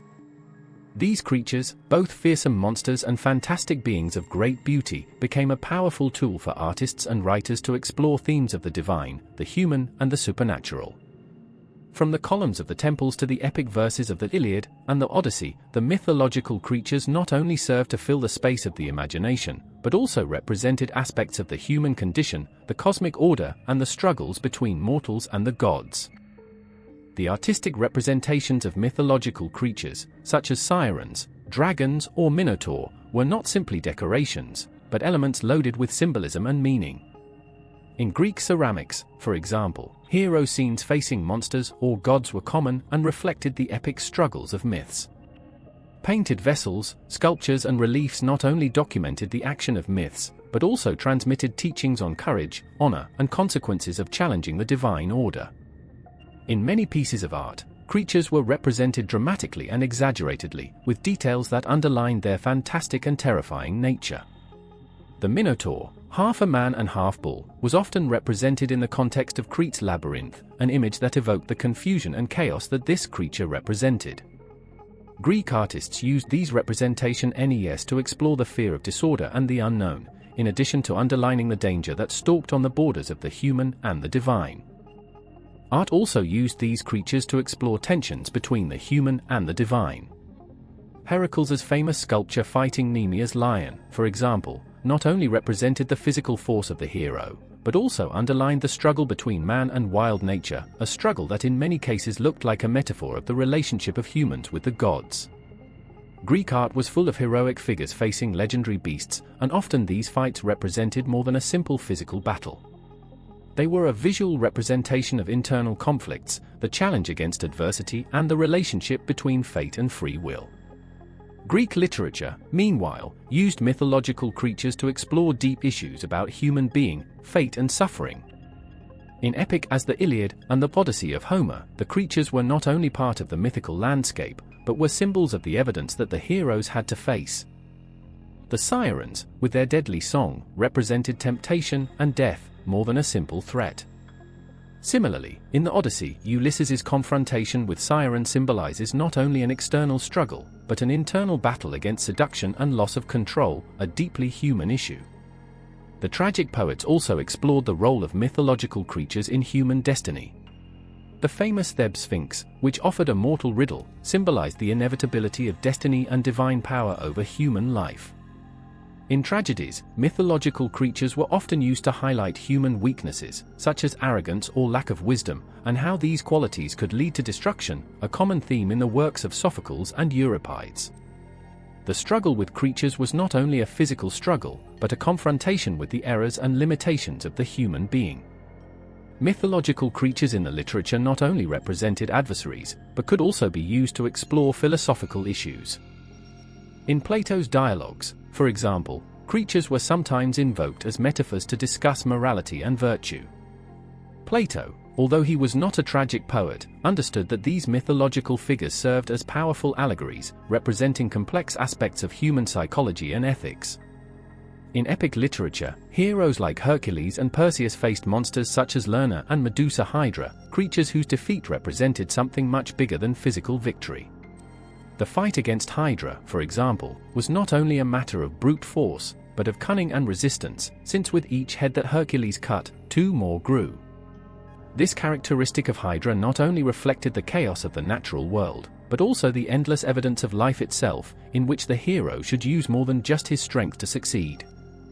The figure of the Minotaur, on the other hand, was a representation of the monstrosity born of the intrusion of the divine in the human. In the work of artists and writers, Minotaur appears not only as a monstrous being, but as a figure that reflects the suffering, isolation, and brutality of existence. The entrance to the labyrinth of Crete, where the Minotaur resides, was a metaphor of the psychological and emotional challenges that the heroes had to cross to achieve the truth, a truth that was in the depths of their own soul. In literary and artistic works, mythological creatures then fulfilled a role beyond being simple fantastic beings. Through them, the Greeks explored the human condition, the relations between the gods and men, and the cosmic forces that governed the universe. The monsters, far from just physical threats, were allegories of internal tensions, moral dilemmas, and universal challenges that defined human experience. Greek art and literature, by immersing themselves in these myths, offered not only entertainment, but also deep reflections on destiny, virtue, and constant struggle for order in a world full of chaos and mystery. The mythological creatures of ancient Greece remain an inexhaustible source of inspiration in modern popular culture. Although the legends of monsters, heroes, and Greek gods were born thousands of years ago, they continue to live in literature, cinema, video games, and many other forms of entertainment, adapting to new generations but maintaining their mythical essence. What began as a way of explaining natural phenomena, teaching lessons about morals and life, and worshipping the gods, today it has transformed into a cultural legacy that crosses the borders of time and space. Cinema is one of the main vehicles that has helped keep these creatures alive.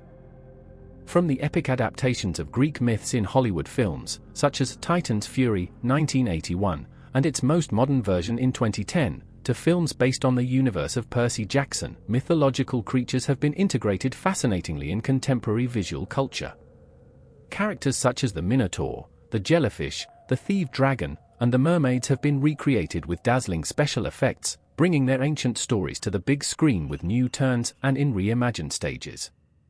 These mythical monsters are not only presented as threats to the heroes, but are given an emotional depth, a symbolism that connects the old narrative with contemporary dilemmas and fears. Creatures are no longer simply horror figures, but representations of internal conflicts and universal struggles of humanity.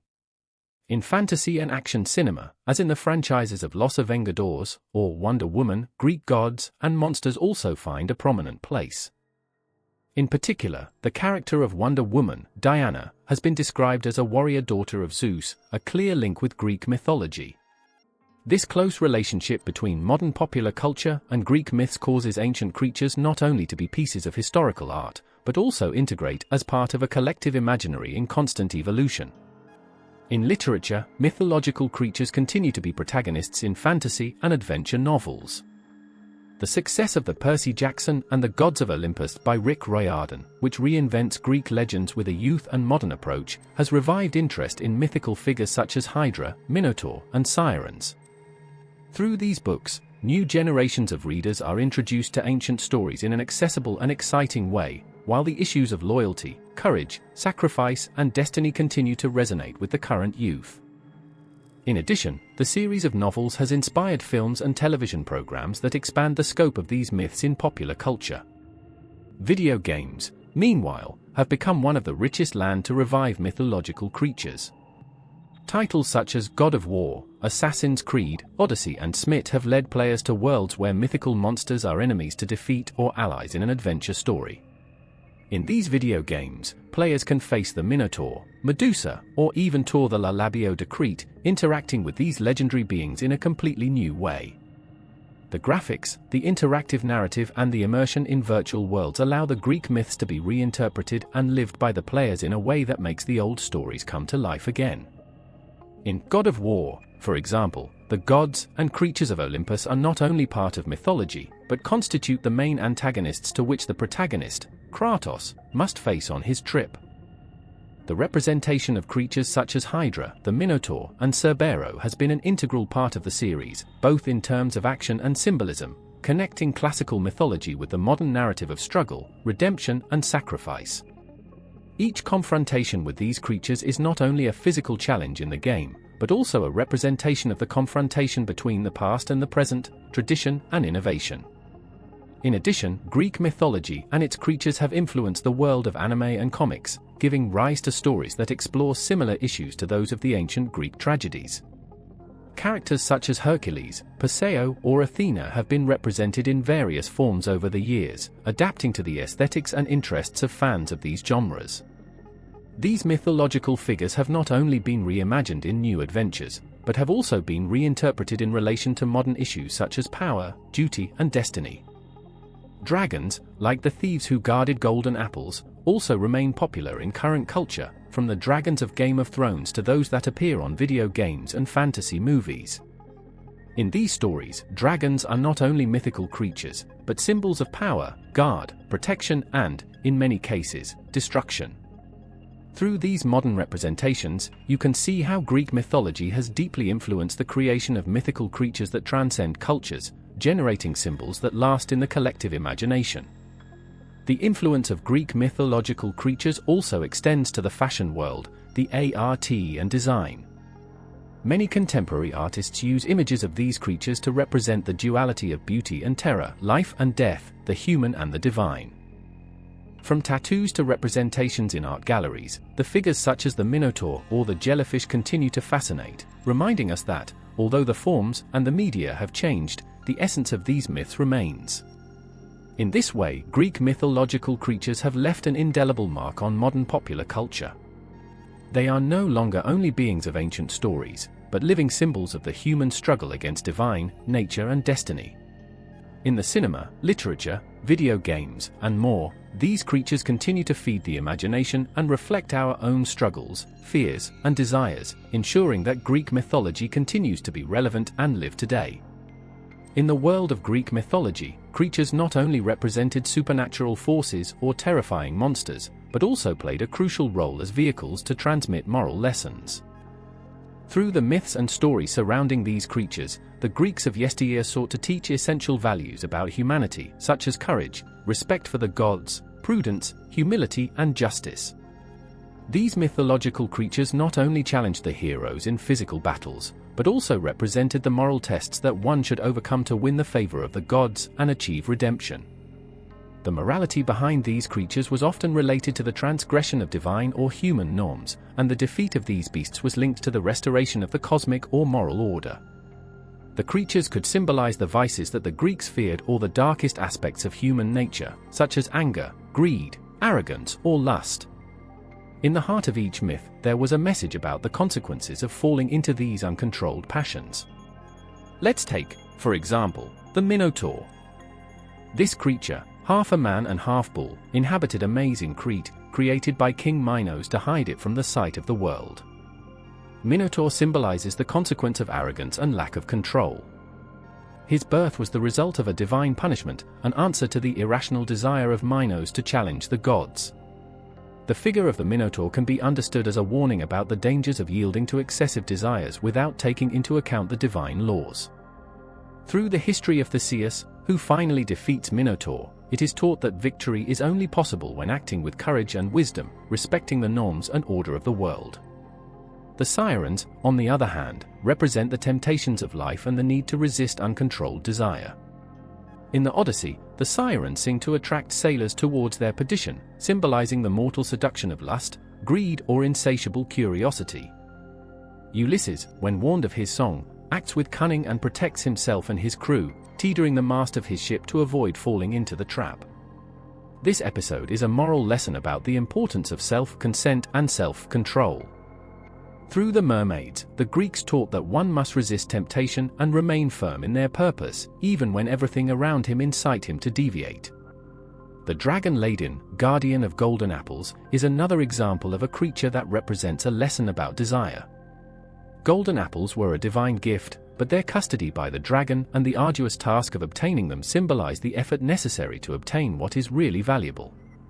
Heracles, in his 12 work, defeats the thieves and steals the apples, which represents the sacrifice and perseverance necessary to achieve great goals. At the same time, this story also warned about the risks of excessive desire, since golden apples, although desired by all, were also an object of greed that only a hero of great virtue could obtain without being corrupted by his desire. The Hydra of Lerna, with its multiple heads that were regenerated when one cut, is a metaphor for the difficulties that arise when trying to eradicate evil or injustice superficially.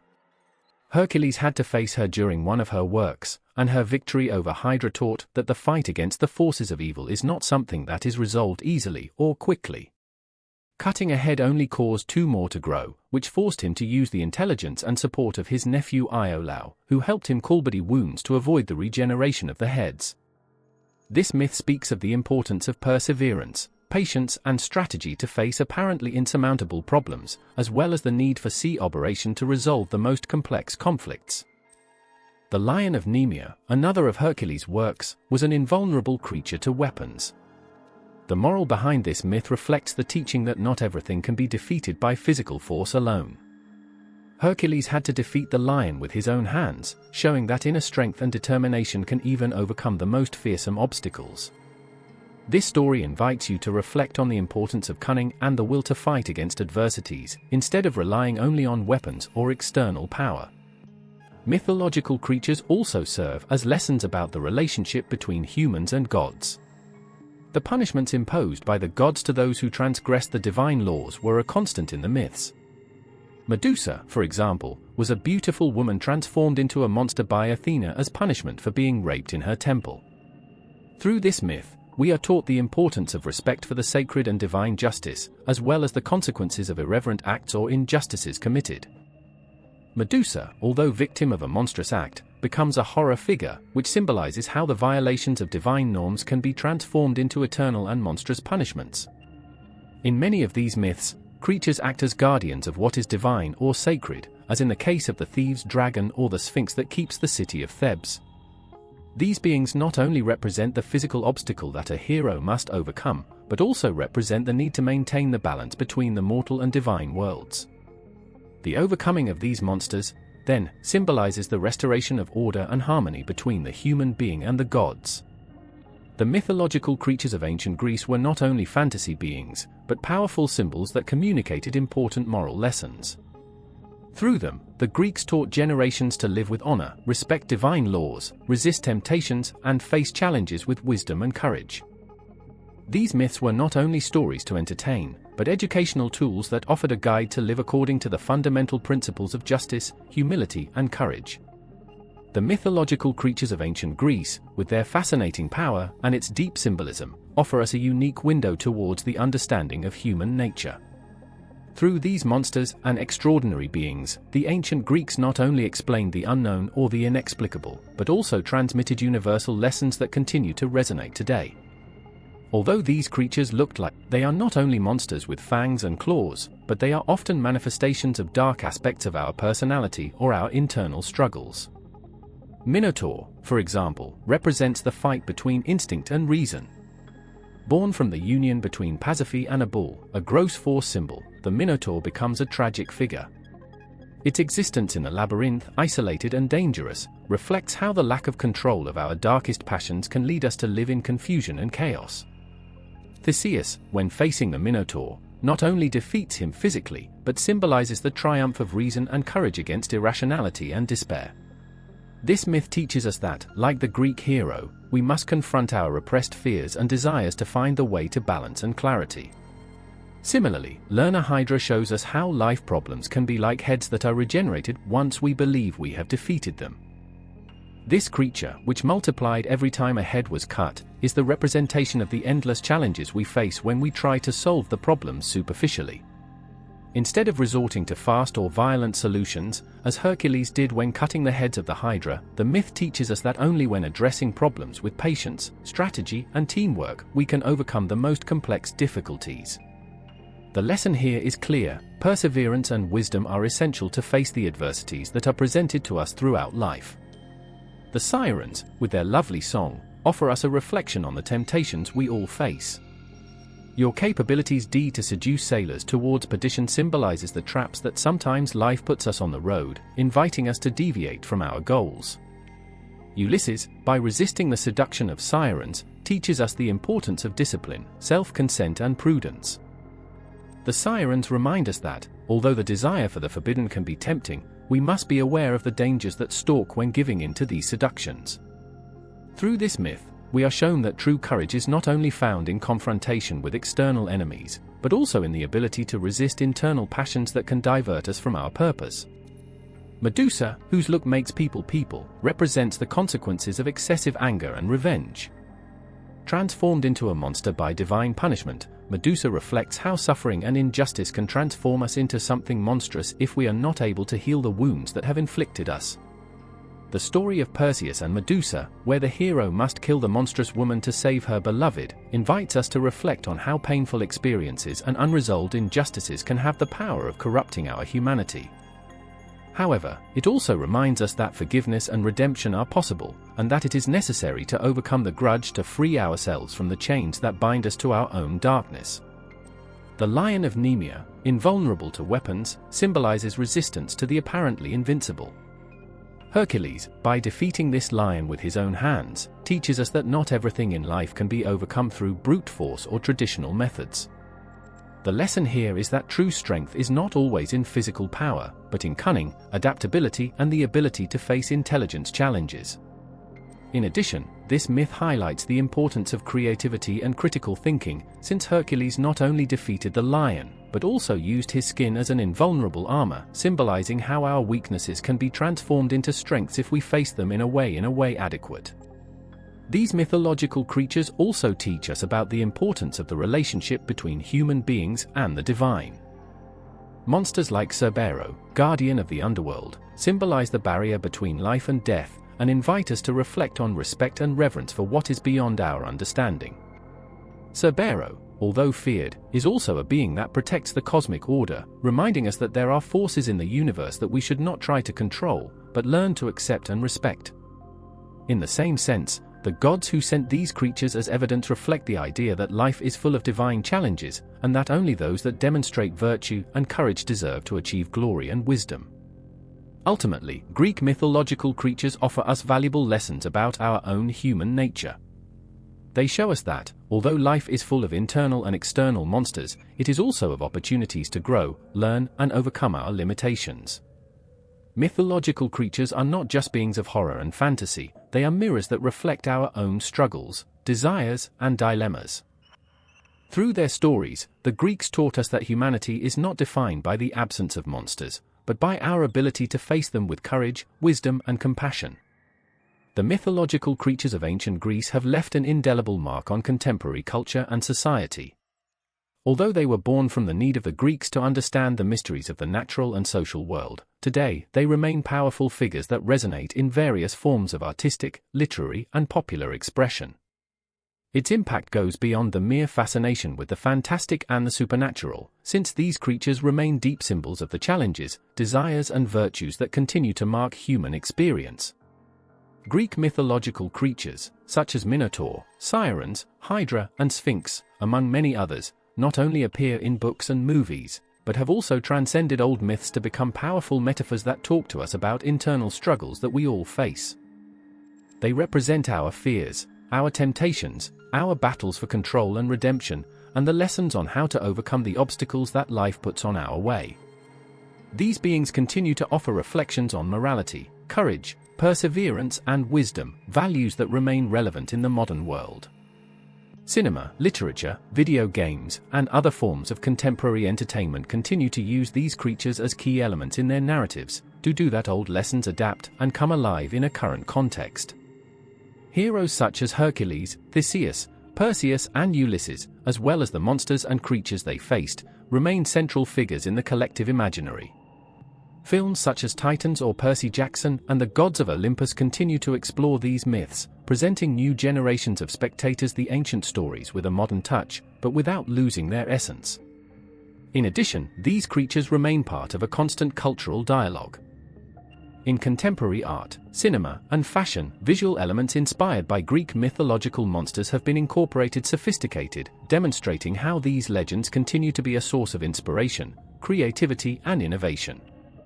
The figure of the Minotaur, for example, remains used in modern art to represent the duality of human nature and our fight against the dark impulses that inhabit us. Popular culture has also taken over these myths, reinterpreting them and adapting them to contemporary concerns and values. The sirens, which were previously a representation of temptation and perdition, have been reimagined as more complex and powerful figures in modern narratives, challenging the traditional vision of mythological creatures and opening a space for new interpretations and meanings. This reinvention of classical creatures shows how the legacy of Greek mythology continues to evolve and how these stories remain relevant, even in a world so distant from ancient Greece. Beyond entertainment, the legacy of these creatures also has an impact on human psychology and behavior. Like the ancient Greeks used these stories to transmit moral and spiritual teachings, today, we can see in these creatures a form of personal reflection. They invite us to consider our own internal struggles, our struggles against the adversities and lessons that we must learn when facing the monsters, both external and internal. Greek mythology offers a symbolic framework through which we can reflect on our own humanity, reminding us that monsters are not only fantasy beings, but representations of what each of us must face and overcome to achieve personal growth. Thus, the impact of Greek mythological creatures is still alive, not only as figures of the past, but as cultural and psychological forces that continue to influence the way we see the world and see ourselves. As we advance in the future, these creatures will continue to be an essential part of our collective legacy, teaching, inspiring and helping us to face the challenges that await us. Greek mythology is not only a testimony of an ancient time, but a rich source of eternal wisdom, which remains in the heart of our culture and our psyche.